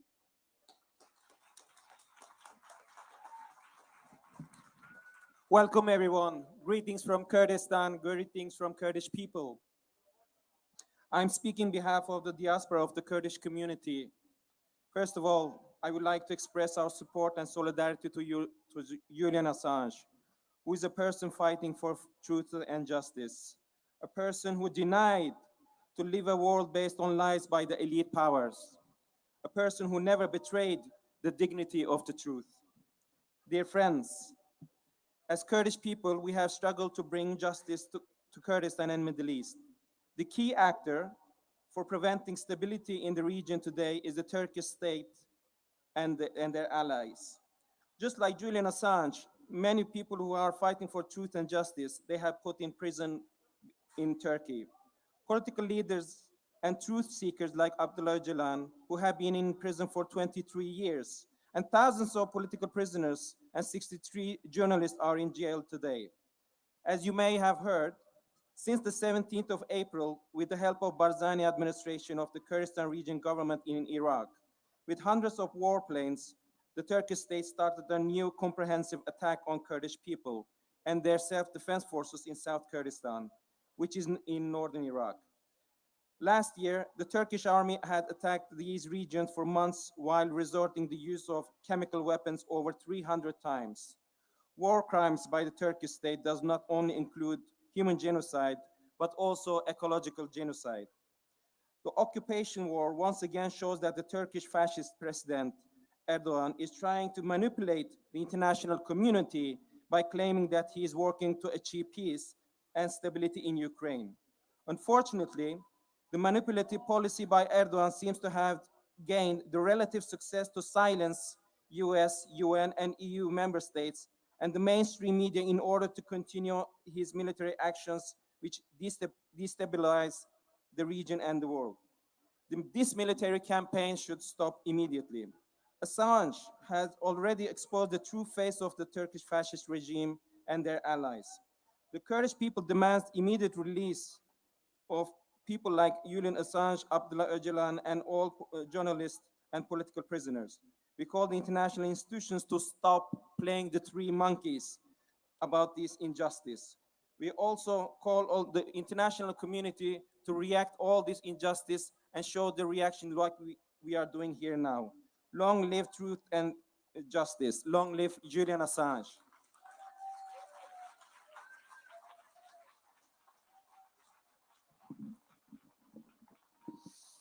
Thank you, Hakan. I first met Harry Halpin, I think at least over 20 years ago, and he was living in a tree in Scotland, and he has since gone on to become a cryptocurrency expert, as well as a friend of press freedom, as well as a friend of Julian Assange's, and he's been involved with starting something called the Assange DAO, which he's going to tell you about momentarily.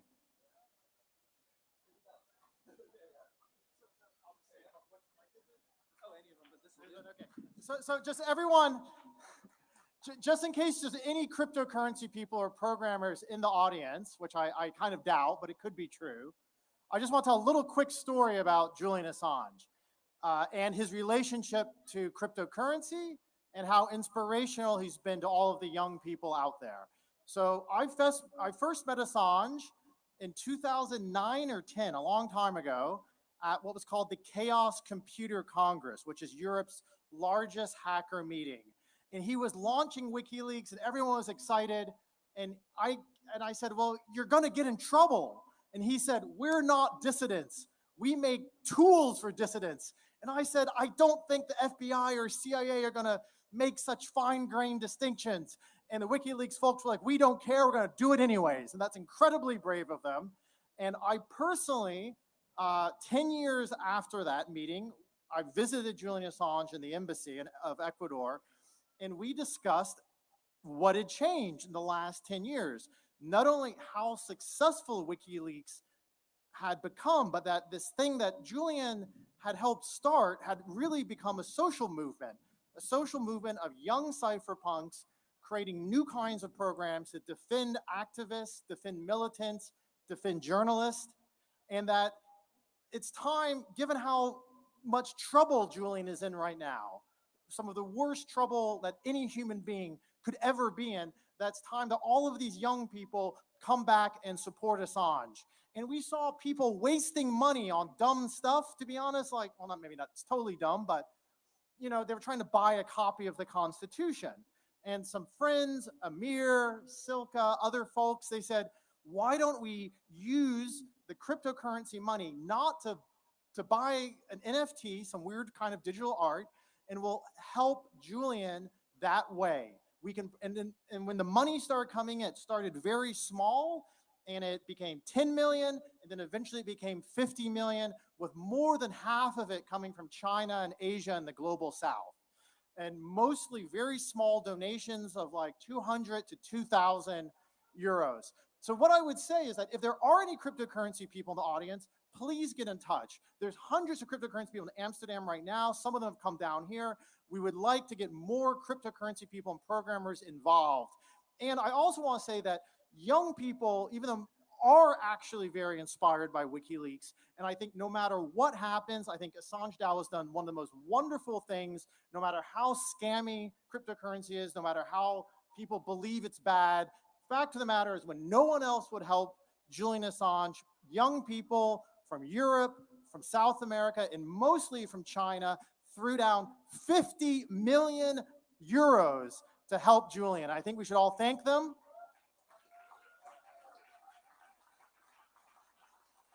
And then we should all try to help the next thing that we do to help Assange. Thank you so much.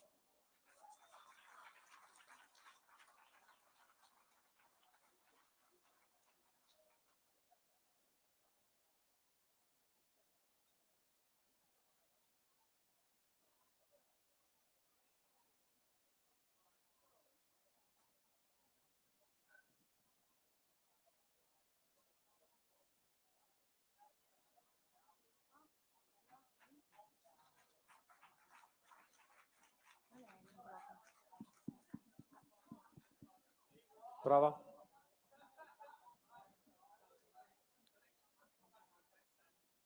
Good evening, everyone. My name is Jamil El Sadi, and together with Sonia Bongiovanni, founder of the Our Voice movement, we came from Palermo, Italy.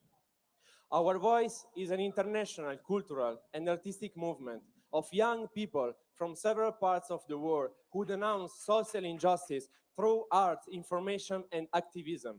We deal with mafia and related criminal organizations, the environment, feminism, and many other topics.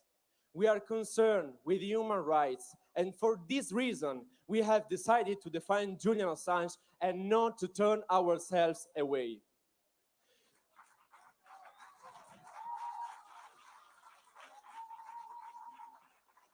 Julian Assange is a man persecuted by the United States of America and consequently by the deep states of his vassal countries around the world because he put a lie on all worldwide crimes.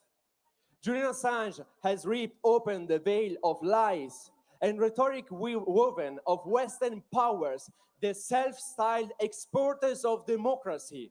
That's why they want to silence him.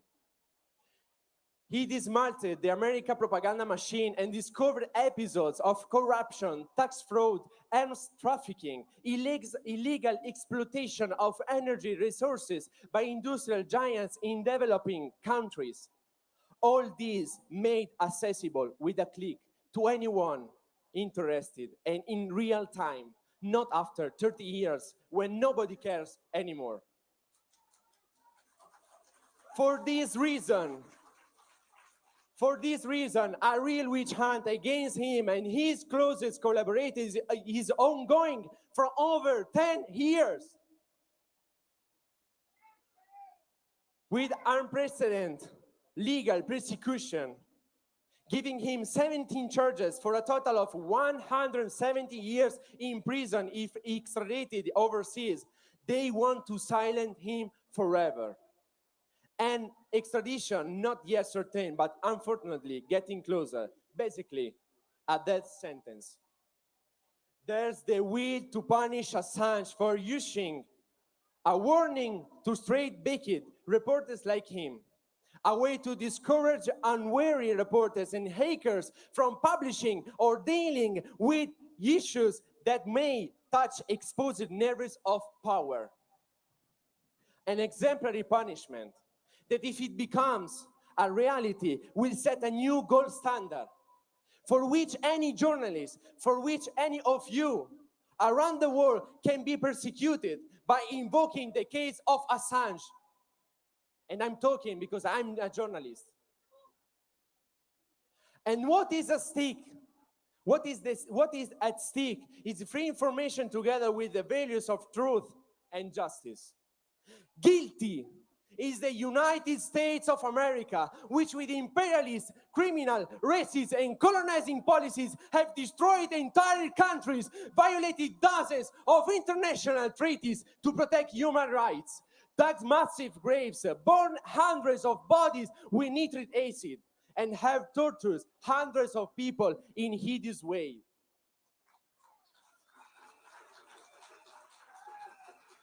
The British forces and NATO allies who took part in the war in Afghanistan, in the massacres of innocent civilians whose existence was never known, are also guilty and complices. All this happened in the years when the presidents of United States of America were the first, the Republican George W. Bush, and then the Democrat Barack Obama. There is no right or left in war, no right or left. When economic, political, and military interests prevail over hundreds of thousands of human lives, not to mention what is happening in Ukraine, where Russia, Europe, and USA are doing their dirty business on civilians' bodies.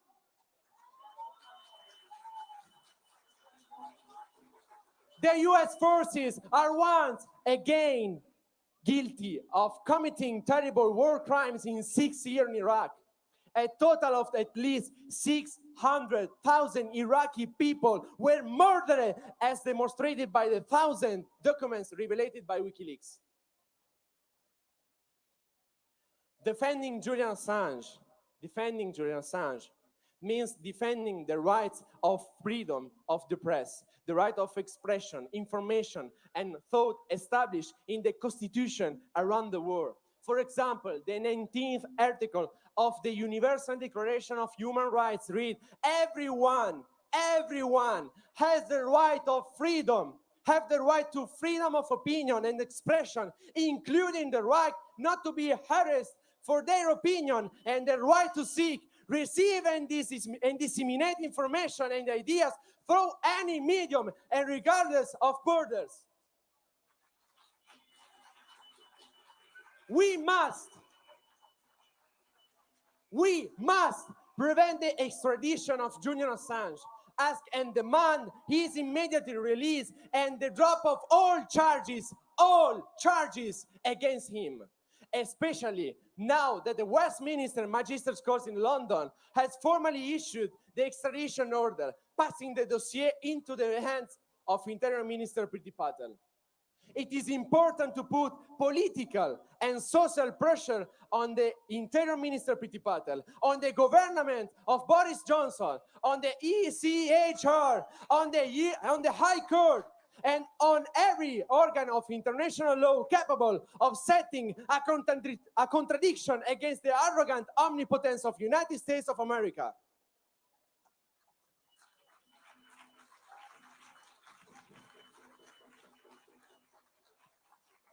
Assange's case places humanity on the eve of a point of no return before which is necessary to change course before it is too late. I think of the shame we will feel when future generations understand that we had the possibility to stop this destruction, but there was no political will to do so. It is not enough to get together here. It is not enough. We must radically change now. A new collective consciousness must be born. Humanity must know all will be useless if world leaders continue to govern without putting into practice what we are asking today in this square, in this place. After years of persecution and illegal and inhumane imprisonment, the time has come to put aside the resistance, the excuses, the endless searches of a technical, legal, or bureaucratic foothold in order not to take sides in Assange's favor. Humanity, at least, humanity is counting on us. Future generation will be able to prize us or denigrate us. We represent the last hope of freedom of expression, information, and thought. Assange's case is the sign of the brutality of the times. It is the Inquisition of the 21st century. It is up to us to choose whatever to be uncompromised or to rebel.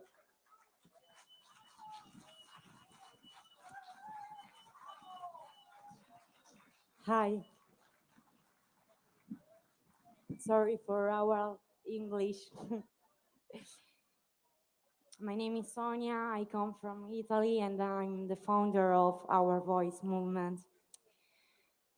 Who wants to extradite Assange, condemn him to 175 years in prison and death, wants to hide the serious crimes against humanity committed by the United States of America and the US and European armed forces. Crimes of yesterday and today, which all humanity has the right to know and report. We demand that European countries are no longer dependent on USA's warlike and imperialist policy, which continues to this day with Joe Biden's government. As an Italian citizen, I am ashamed of the current Italian government's policy, which in the coming years will provide NATO with 40 billion euros a year. All this in violation of the Italian constitution. We want our countries to exit NATO and to build a European community not based on mere economic and financial interests, but able to be the spokesperson of a true message of union, peace, and democracy of all over the world. For us, Julian Assange is a father, a friend, a spokesman of the truth. For this, we demand Julian's release now. What right has the English government to send a man to die? A man whose only crime was telling the truth to the world.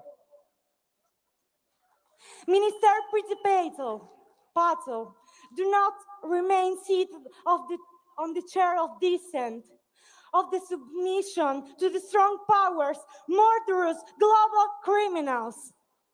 Minister Patel, listen to these cries that not only belong to the people of this square, but to entire population, to young people from all over the world. Don't sign for Julian's extradition. We want his liberation and a protection plan for him. We want to tell the responsibles of the crime committed to Julian that whatever happens, we will not stop. We will arm ourselves with art and culture and become millions because your threats don't scare us. There will be 100, 1,000, and 100,000 Julians, because you will never choke freedom of speech. You cannot murder an idea. You cannot erase memory. You will never stop the resistance. Sooner or later, all the walls that hold up your life will fall, as Julian taught us. We are revolting people voices, those people to whom Julian gave back the truth. We will support Stella Moris and Julian Assange forever. Thank you so much. We are our voice. Thank you.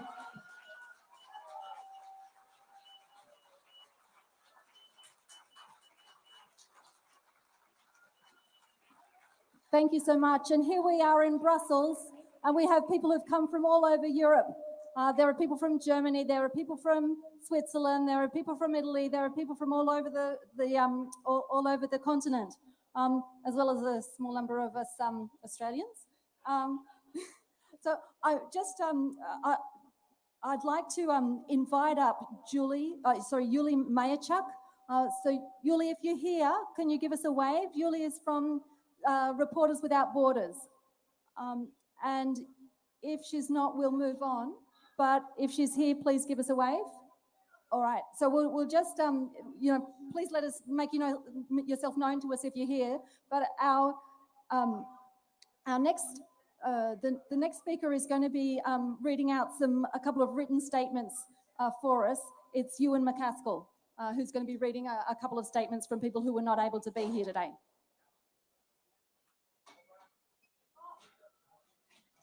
Oh, look, that's my big mistake. I think I've got the wrong person to do this introduction. I believe that Ernest Sagaga is going to be reading these. Ernest Sagaga, please welcome him up.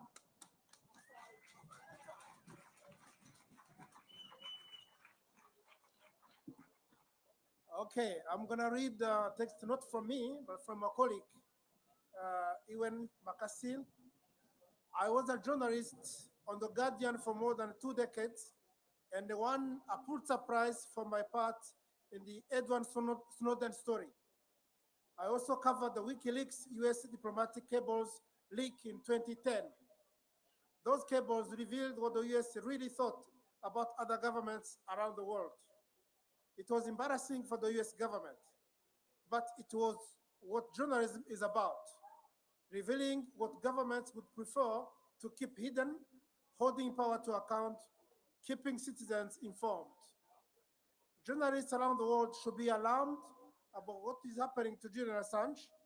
If he can be extradited, tried and jailed for an act of journalism, then any journalist or publisher around the world regarded by the US as hostile will be vulnerable to extradition. This would be a terrible precedent. The US pursuit of Julian Assange is vindictive. It is intended to act as a deterrent to any future leakers and to journalists covering leaks. Anyone who values press freedom should oppose this extradition. Thank you.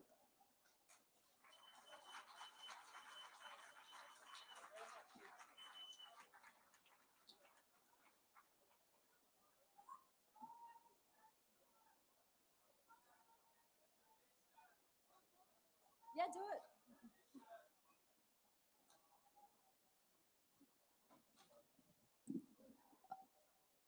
So I would like to welcome up our next speaker, who is André Juncker.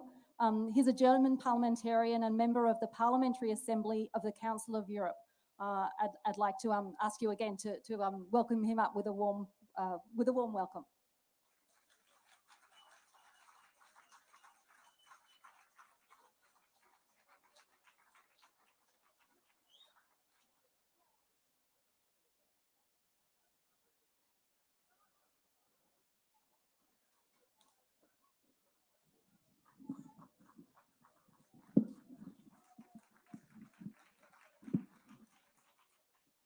Hello, everybody. Hello, everybody, dear friends, dear people from Brussels. My name is André Juncker. I'm member of the German Parliament and member of the Parliamentary Assembly of Council of Europe. And I just was thinking, when I in Germany, of the German parliament. When I entered the parliament 10 years ago, one of the first things I did was mirroring WikiLeaks, because it was under threat and we were asked to mirror it on our web pages. And this was a time when I started to follow what happens with WikiLeaks and, of course, what happens to Julian Assange. 2.5 years ago, we had a hearing in our parliament in Germany. It was one of the best hearings we ever had in that parliament. It was on the case of Julian Assange with John Shipton, with Niels Melzer and others. And my colleagues, Sevim Dardelen and Heike Hensel, visited him in London. And what he asked us was, could you please raise the issue as well in the Council of Europe? And as I'm member there, I did it. I made a hearing in January 2020 in Strasbourg in the Parliamentary Assembly. And the next day, the Assembly adopted a resolution which is the voice, which is the position of the 46 member states of Europe based on the European Convention on Human Rights. And I just want to cite this decision of, where it is? I lost it, sorry. It is a very clear call that Julian Assange case can be a precedent for any such case. We, the Parliamentary Assembly of Council of Europe, we follow the call of the Special Rapporteur on Torture of UN, Niels Melzer, that Julian Assange has to be released immediately. That is the position of the 46 member states in the Council of Europe.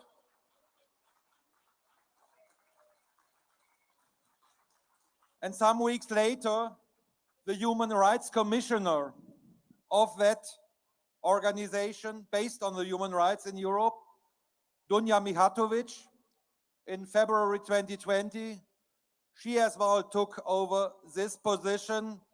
And this is important, as the Human Rights Commissioner has a special voice in the European Court of Human Rights, which is the last hope for Julian Assange, because he knows about this and he asked us for this. So in the Council of Europe, there is a clear position, and I think in the end, if he goes to the European Court of Human Rights, he will win.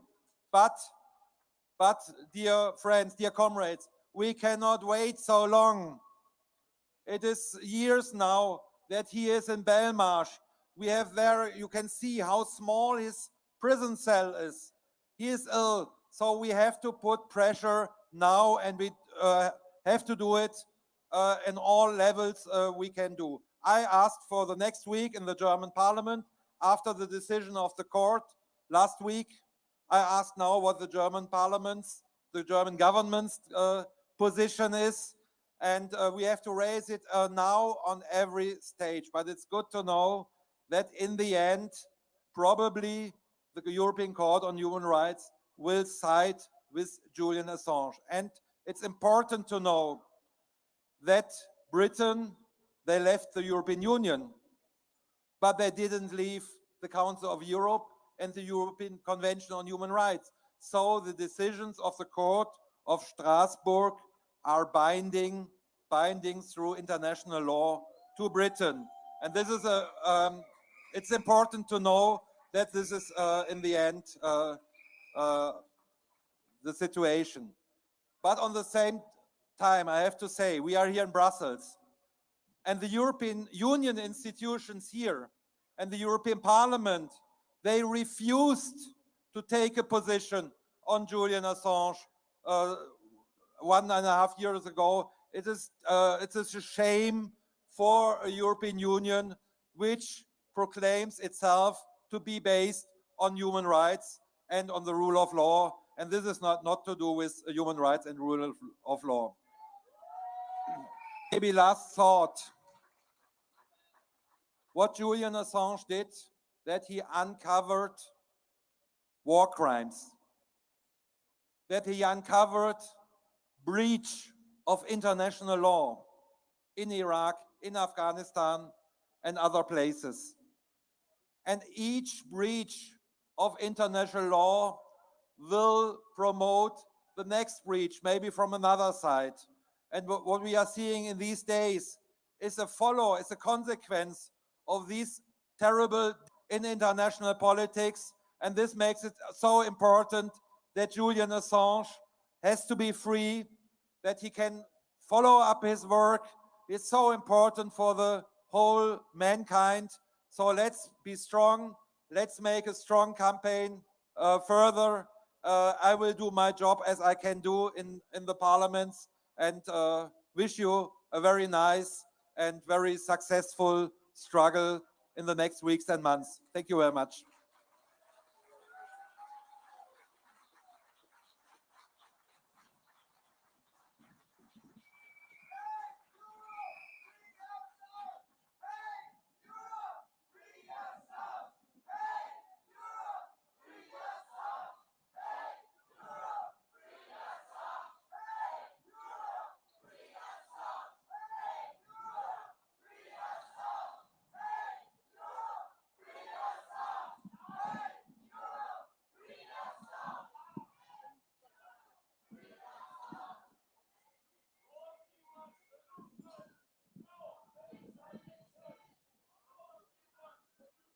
Alrighty, thank you so much.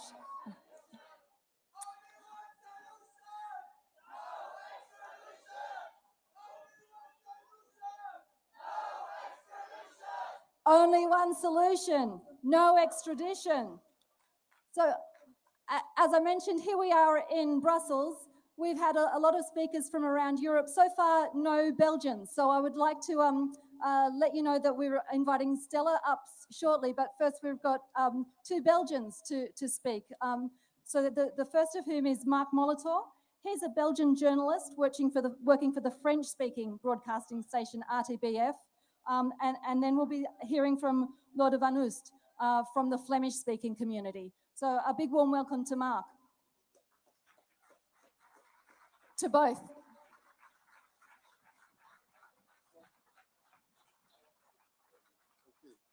Un peu ici, un peu plus haut. Merci. OK.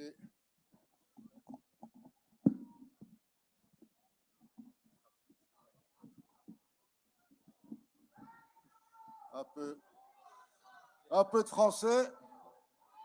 Des comités belges de défense d'Assange et puis une intervention en néerlandais de notre ami Lode. Je voudrais dire ici qu'on n'est pas seulement ici pour défendre Assange face à la grande puissance qui le poursuit, mais on est aussi ici pour le défendre face à la passivité. La passivité peut être complice de nos gouvernants en Europe et à l'inaction de beaucoup de nos représentants politiques, ainsi qu'à la curieuse discrétion de beaucoup de nos médias qui devraient pourtant être ses alliés naturels. Mais comment est-ce qu'une telle inconscience et un tel aveuglement sont-ils possibles? Peut-être qu'ils se réveilleront un jour, en Belgique, en France, lorsqu'un journaliste belge ou français sera interpellé dans un pays tiers par une puissance tierce, chinoise ou russe, pour avoir révélé des choses sur ces pays, alors qu'ils sont de passage en Arménie ou au Cambodge. À ce moment-là, tout le monde se réveillera ici. On verra la classe politique belge, on verra les représentants et on verra les représentants de nos médias se lever comme un seul homme pour protester contre de tels abus. Ce sont des scénarios hypothétiques que je viens de vous dire, mais c'est exactement ce qui se passe avec Assange. Vous pouvez... Nous avons ici en Belgique, interpellé à plusieurs reprises le gouvernement et tous les partis politiques. Ils se taisent quasiment tous. Ils ne répondent même pas à nos courriers. Dans d'autres pays européens, comme en Italie ou en France par exemple, certains parlementaires au moins ont tenté de faire voter des résolutions de soutien à Assange. Elles sont largement rejetées. Comment expliquez-vous cela? Est-ce qu'on peut supposer que le silence assourdissant sur Assange dans les milieux dirigeants de nos démocraties serait une approbation de son sort? À eux de répondre, ce n'est pas à nous de prouver cela. Au contraire, ce sont eux qui doivent démontrer par des actes qu'ils n'approuvent pas en silence ce qui se passe. Le premier constat évident qu'ils pourraient eux-mêmes faire, d'ailleurs, est pourtant enfantin. C'est qu'un tel acharnement d'une grande puissance sur une personne indique bien que l'enjeu doit être essentiel. Ce n'est pas compliqué à comprendre quand même. Mais ne nous trompons pas non plus. Il ne s'agit pas spécifiquement du combat d'un seul journaliste contre une seule grande puissance. Ce sont tous les puissants du monde, particulièrement les plus autoritaires, qui ne peuvent tolérer que les informations les plus importantes pour notre compréhension du monde soient révélées et qui s'accommodent bien de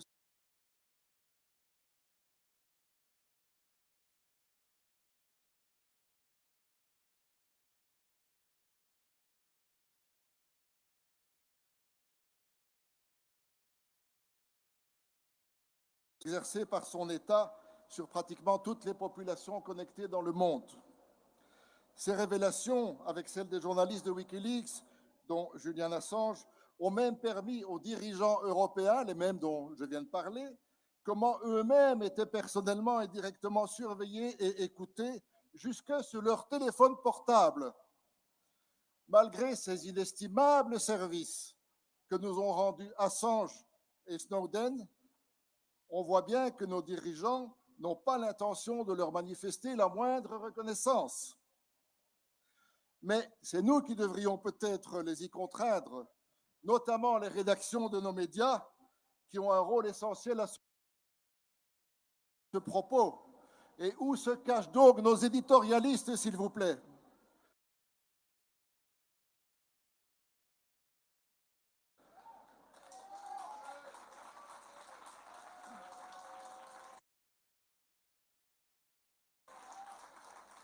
Il y a 22 ans, le gouvernement britannique relâchait et renvoyait chez lui le dictateur chilien Augusto Pinochet, dont un juge espagnol avait obtenu l'extradition vers l'Espagne. Allons-nous assister bientôt à ce spectacle écœurant du même État britannique extradant Assange enchaîné vers une prison américaine sinistre et inhumaine?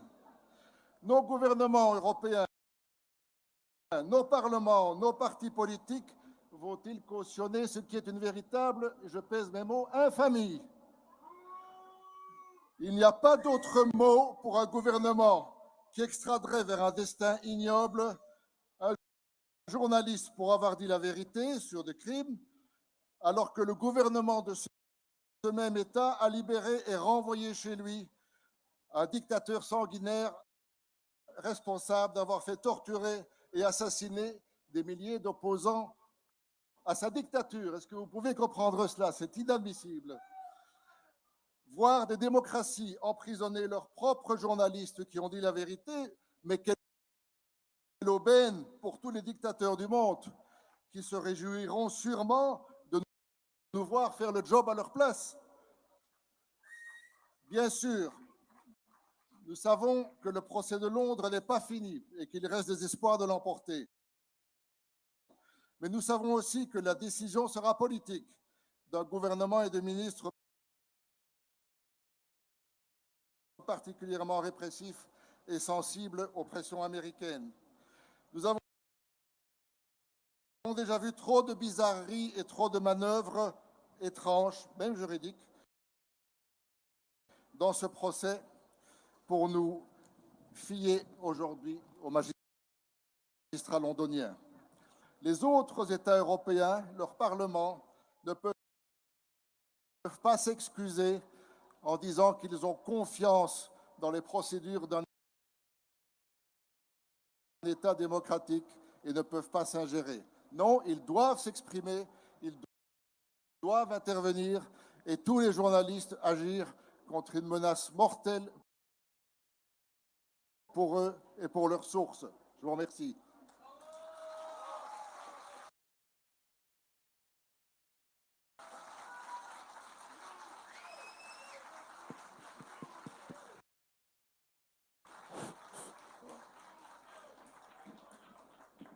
Beste vrienden van Julian Assange, in ieder geval dank u om hier vandaag aanwezig te zijn met uw solidariteit. Ik ga hier niet herhalen wat al die andere mensen voor mij al hebben gezegd. Wat ik wel ga doen is een specifieke oproep lanceren naar een deel van het publiek hier, voor zover ze hier nog aanwezig zijn, namelijk naar de journalisten die hier aanwezig zijn of zouden zijn. Ik heb het dan over de Vlaamse pers, de Standaard, het Nieuwsblad, de Morgen, het Laatste Nieuws, de Tijd, VRT, VTM en alle anderen vandaag. Het gaat hier niet alleen over Julian Assange, dit gaat over u. Dit gaat over de toekomst van de vrije journalistiek. Nu, ik weet dat meerdere journalisten reeds lang overtuigd zijn dat ze het wel weten. Julian Assange, we kennen dat wel. Daar verliezen we onze tijd niet aan. Daarom vraag ik heel even uw aandacht voor een man die ook zo dacht tot 2019. Nils Melzer is een Zwitsers academicus, expert internationaal recht en sinds 2016 VN-speciaal rapporteur over foltering. Tot 2019, dat is nog maar 3 jaar geleden, was hij rotsvast overtuigd, net als u, de meeste journalisten, dat hij wel wist hoe het zat met Assange. De Zweden en Groot-Brittannië, dat zijn solide democratische rechtsstaten, dus daar is niks mis mee. Een jaar lang weigerde ook hij die zaak te bekijken. In 2019 was hij toevallig in Londen en hij dan, omdat die mensen, de advocaten van Assange, zo lang aandrongen, zegt, ik zal eens gaan kijken. Nu wil het toeval dat die man, Nils Melzer, is een Zwitser academicus, maar die heeft een Zweedse moeder. Die spreekt ook vloeiend Zweeds. En toen heeft Nils Melzer iets gedaan dat geen enkele journalist in het buitenland gedaan heeft. Hij heeft de originele rapporten in Zweeds gelezen.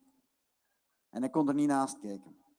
Dit was zonder meer een groteske politieke manipulatie van procedures om Assange jarenlang te blokkeren. Wekenlang weigerde de onderzoeksrechter in Zweden om Assange te ondervragen. En toen hij dan zei, ik ga vertrekken naar Groot-Brittannië, omdat zijn plannen waren, wachtte zij tot hij vertrokken was om een internationaal aanhoudingsbevel uit te vaardigen, omdat hij zogezegd gerecht wilde ontvluchten. En in Nils Melzer, dat is die rapport, en daar staat duidelijk in, het was wel degelijk de bedoeling om die gerechtelijke procedure te gebruiken om Assange jarenlang te blokkeren. En dat is ook gebeurd. Nils Melzer heeft daarna 5 regeringen gecontacteerd als VN-rapporteur. Groot-Brittannië, Zweden, Verenigde Staten, Ecuador, Australië. Al die 5 landen, regeringen, hebben gewoon geweigerd om met hem mee te werken. En daarom heeft die man iets gedaan dat hij mij nog geen enkel dossier over foltering gedaan had tot nu toe. Hij heeft het dossier van Assange in het boek gezogen. En ik vraag aan u, beste journalisten hier aanwezig, u moet mij niet geloven. U moet niet geloven die hier komen spreken zijn. Maar ik vraag u wel, doe de moeite om dit boek eens te lezen. En vraag u dan af of u nog altijd hetzelfde gedacht hebt over Assange. Het staat er allemaal in. Het is 3 uurtjes werk en u kent het dossier volledig. Assange, beste mensen, die heeft gedaan wat jullie nu, journalisten, nu vandaag in Oekraïne doen. Oorlogsmisdaden aanklagen. Wel, Assange heeft identiek hetzelfde gedaan in Irak. Dat is zijn echte misdaad. Zijn misdaad is dat hij oorlogsmisdaden heeft aangeklaagd van het verkeerde land. Dat is zijn misdaad. Beste vrienden, straks gaan jullie allemaal naar huis. Laat het niet zo, dat is allemaal goed dat je hier waart. Maar schrijf, mail, WhatsApp, whatever, naar de redacties van onze media. Eis dat zij Assange de aandacht geven die hij verdient. Het is dringend, maar het kan nog altijd.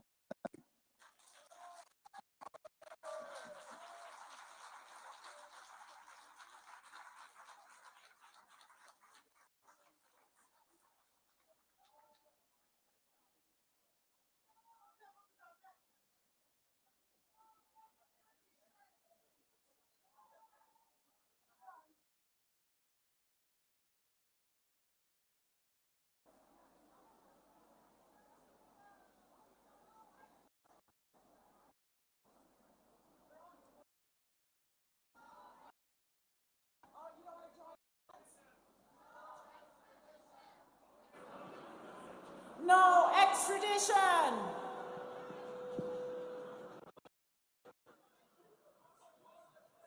U is for utopia. Utopia is on our minds.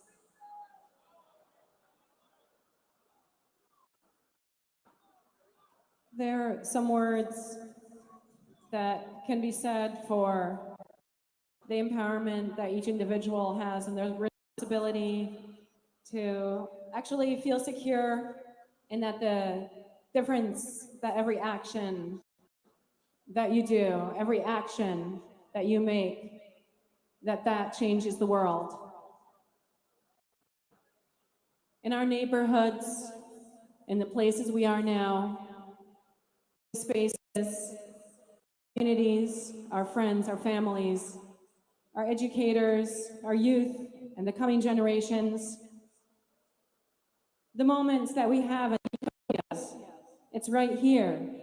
It's not in a faraway place, in the distant future, or in some faraway past. This is our utopia.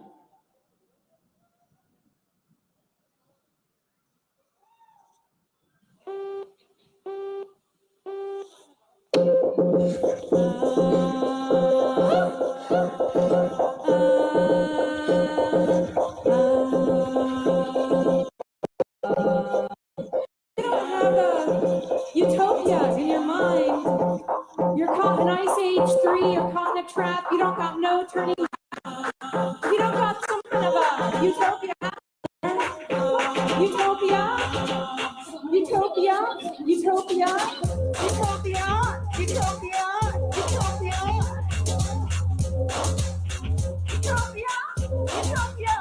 utopia.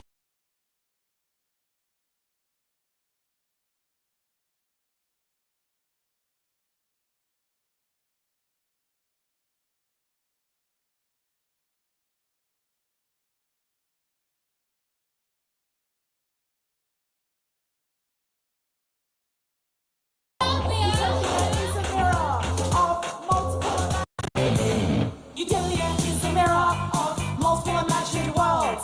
Corporate fluxes, feminism gave us paradise, a perfect place. John Lennon and Yoko Ono founded a new man in 1973. A vision of peace and freedom, now that was revolutionary.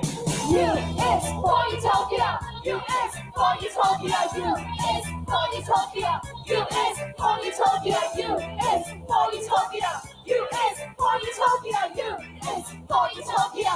U is for utopia. Utopia. We're still thinking about how to turn this set into our utopia wallpaper, and everything will be great. Create the perfect harmony between self and all the rest. Virtual versus real space. No place, no space. The world is a theater. We each play a role. If us not the answer, then social ways do. So let's go on strike. It's us rising, us rising, us rising, us rising. U is for utopia. U is for utopia. U is for utopia. U is for utopia. U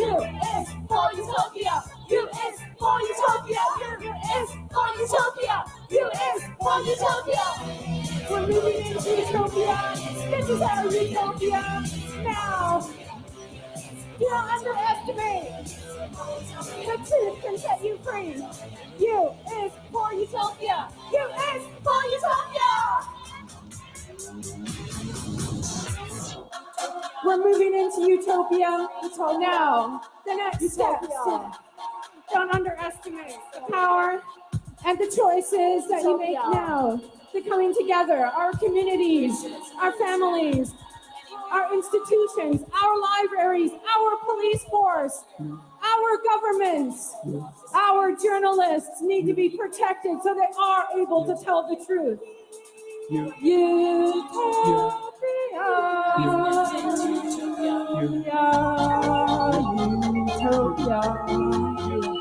It's raining gold in our utopia. The trees, people walk the streets because it's our utopia. Our utopia. Together. Monocultures are artificial. Our utopia. Inclusive. This is our utopia. Utopia. Utopia. Utopia. U is for utopia. U is for utopia. U is for utopia. U is for utopia. U is for utopia. U is for utopia. U is for utopia. Utopia. Utopia. It's raining gold. This. The abundance, this is our utopia. So put out your hand and cup your hand and gather the rain in our utopia. We've moved into it.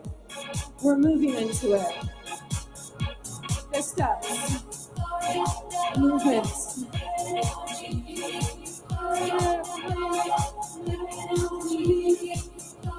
The surveillances, the pictures, the places, the words, the truth and the exchange of knowledge, knowledge sharing, helping each other, a shoulder. We've moved into utopia. This is our utopia.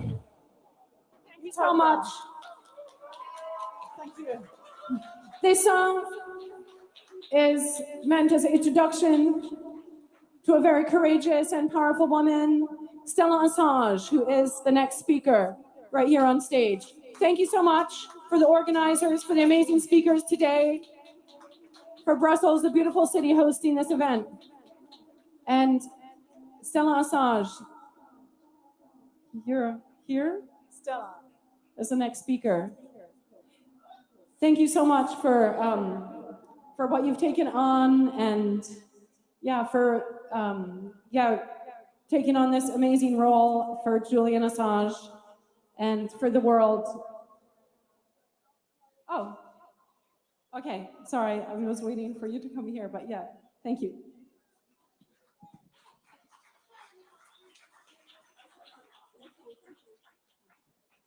So Stella has her own mic and she's going to take it from here. Stella Assange.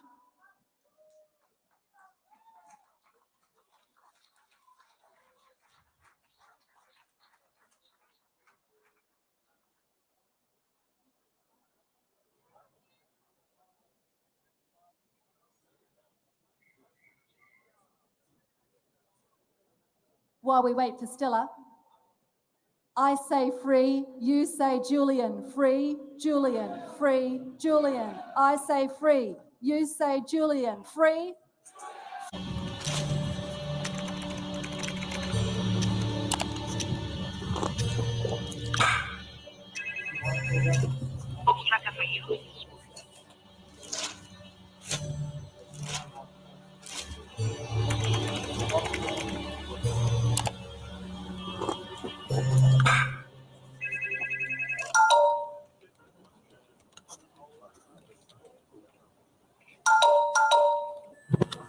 Collateral murder video debunks US version. Victims in Baghdad were not enemy killed in action, but civilians.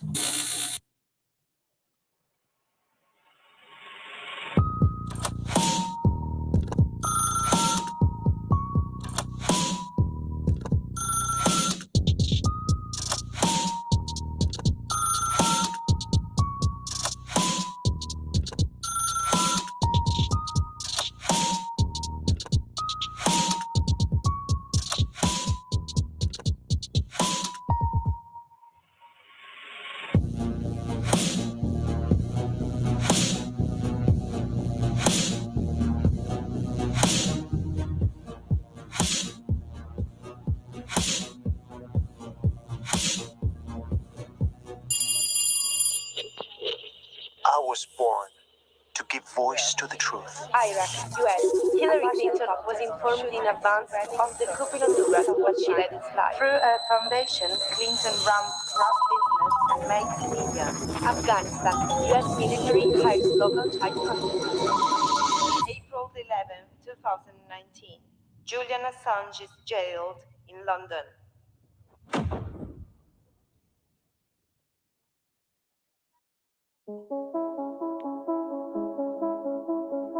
People ask what gives me hope. Well, the answer is right here. People often ask, what can I do?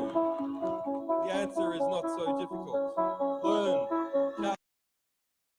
challenge, act now.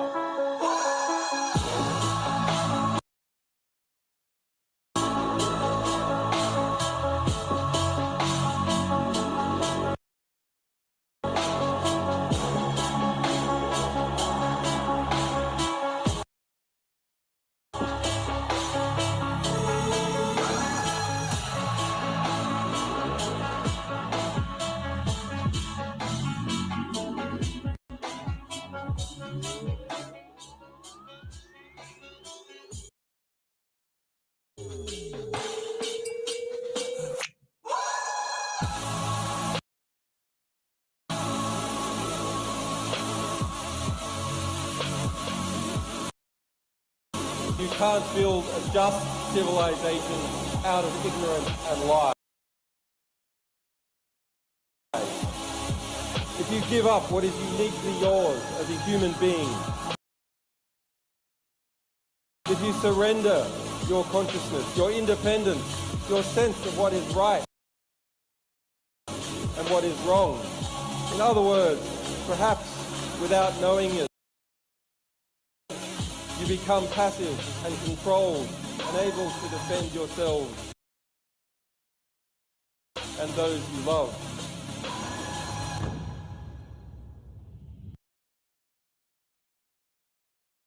We have to educate each other. We have to celebrate those who reveal the truth and denounce those who poison our ability to comprehend the world that we live in.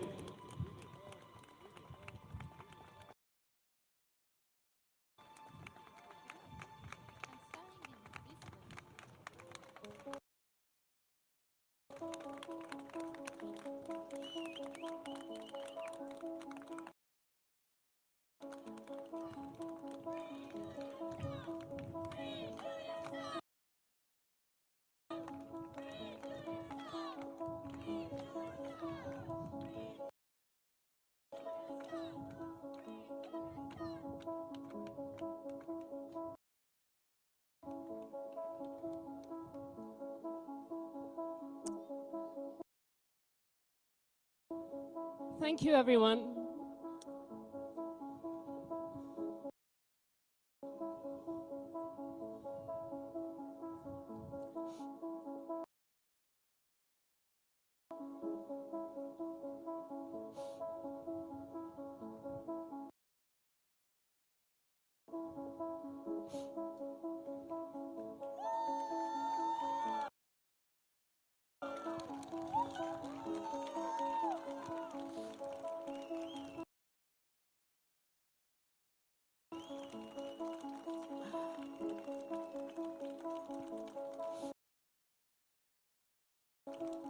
I'm really moved. Thank you for being here. When people ask me how I am,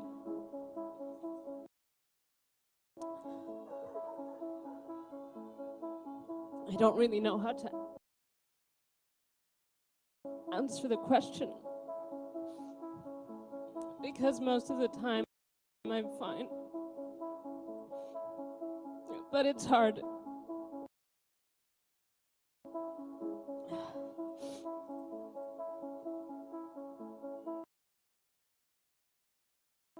It's a month to the day since Julian and I got married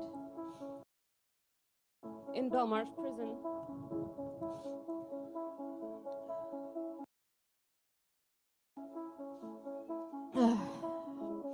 And it was a sweet and happy moment for us amidst all this horror.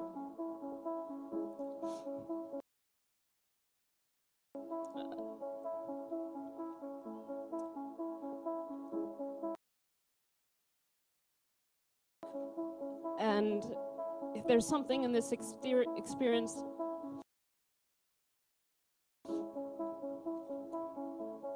that has become more and more clear and stark, it is how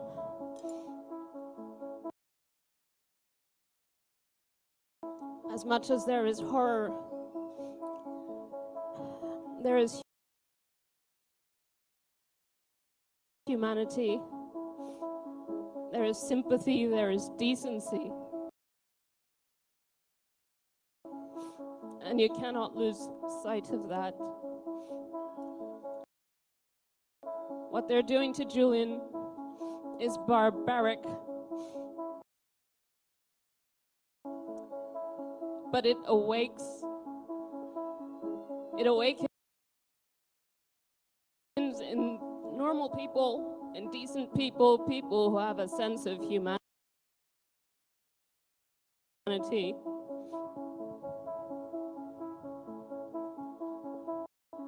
an imperative need to show their disgust that this will not be tolerated. You know, I grew up in Southern Africa, and my parents were active in the struggle against apartheid. And I remember going to rallies as a child. Thank you.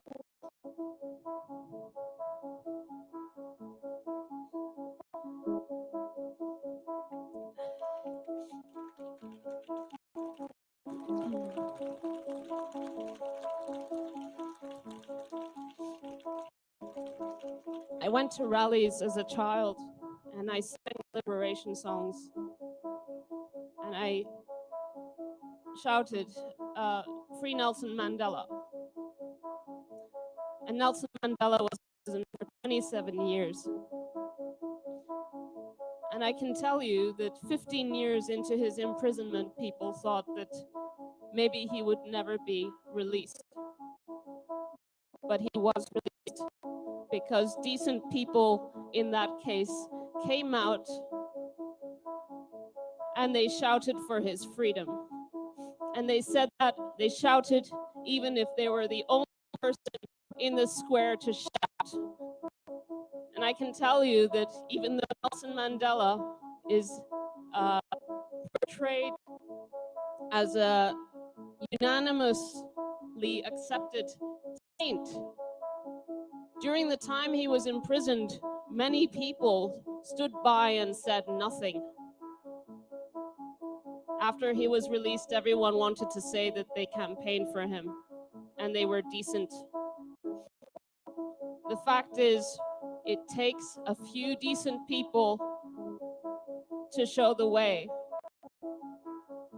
and to show what we stand for, because we create the reality around us.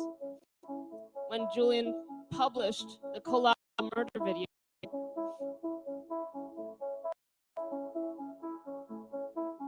he honored the memory of people who were killed. When he published the Iraq war logs, the Afghan war logs, he honored the tens of thousands of victims who weren't even recognized. Those publications are not a matter of the past, because those crimes remain impugned. The war criminals were never tried. The story of WikiLeaks is simple. A publisher that decided to specialize in the crimes of states, to specialize in torture, in the killing of innocents in wartime. And those publications so angered the superpower of the United States that the United States took revenge. And it came down with the full force, with all means necessary, in order to crush not only man, but to crush what he stands for, and that is the public's right to know when states commit crimes.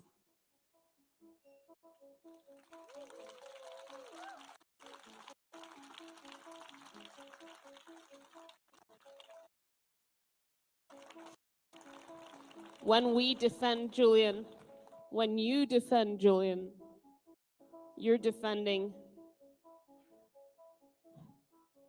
not just decency and not just the memory of all those people who have been killed, but also defending our right to a future where we are free to speak about crimes when they're committed by states. What is being done to Julian is a crime. The law is being abused in order to keep him incarcerated year after year for doing the right thing. 3 years in Belmarsh. When will it end? Will it end? We're at the end game. In the United Kingdom, there are still appeals possible, but in the end, this will end up in Europe. That is why I'm here.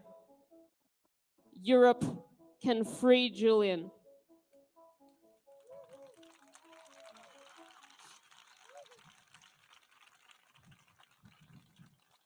Europe must free Julian, because when this ends up in the European Court of Human Rights, Julian's case will create jurisprudence. What they're allowed to get away with in the European Court of Human Rights will determine the scope of our right to know information that is in the public interest. We're now in a stage where states are far more powerful than they were 10 years ago.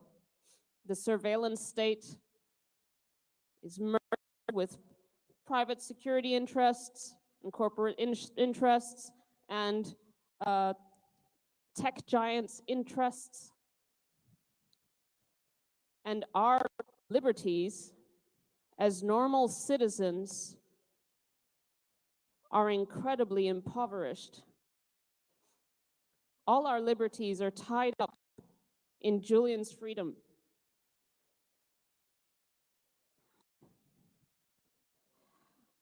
I ask you all to keep fighting for Julian. We have to constantly reinvent this fight. We have to show our solidarity. As terrible as what is being done to Julian it is also an opportunity for us to seek out other decent people, other people who believe in something, who believe in our freedoms, and who believe in defending a man who defended all of us.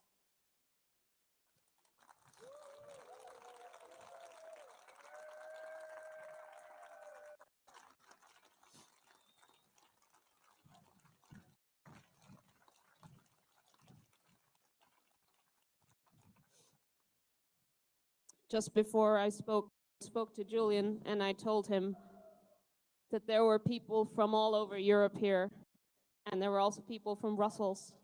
and the incredible warmth and care and solidarity of the people here. And it's not just us. It is millions around the world. The other side wants to suggest otherwise. That is their attack, and it's not true. We're millions of decent people because Julian has touched so many people. He's helped so many victims of war, victims of human rights abuses. And no one will take that away. We will win this fight. We must win this fight. Free Julian Assange.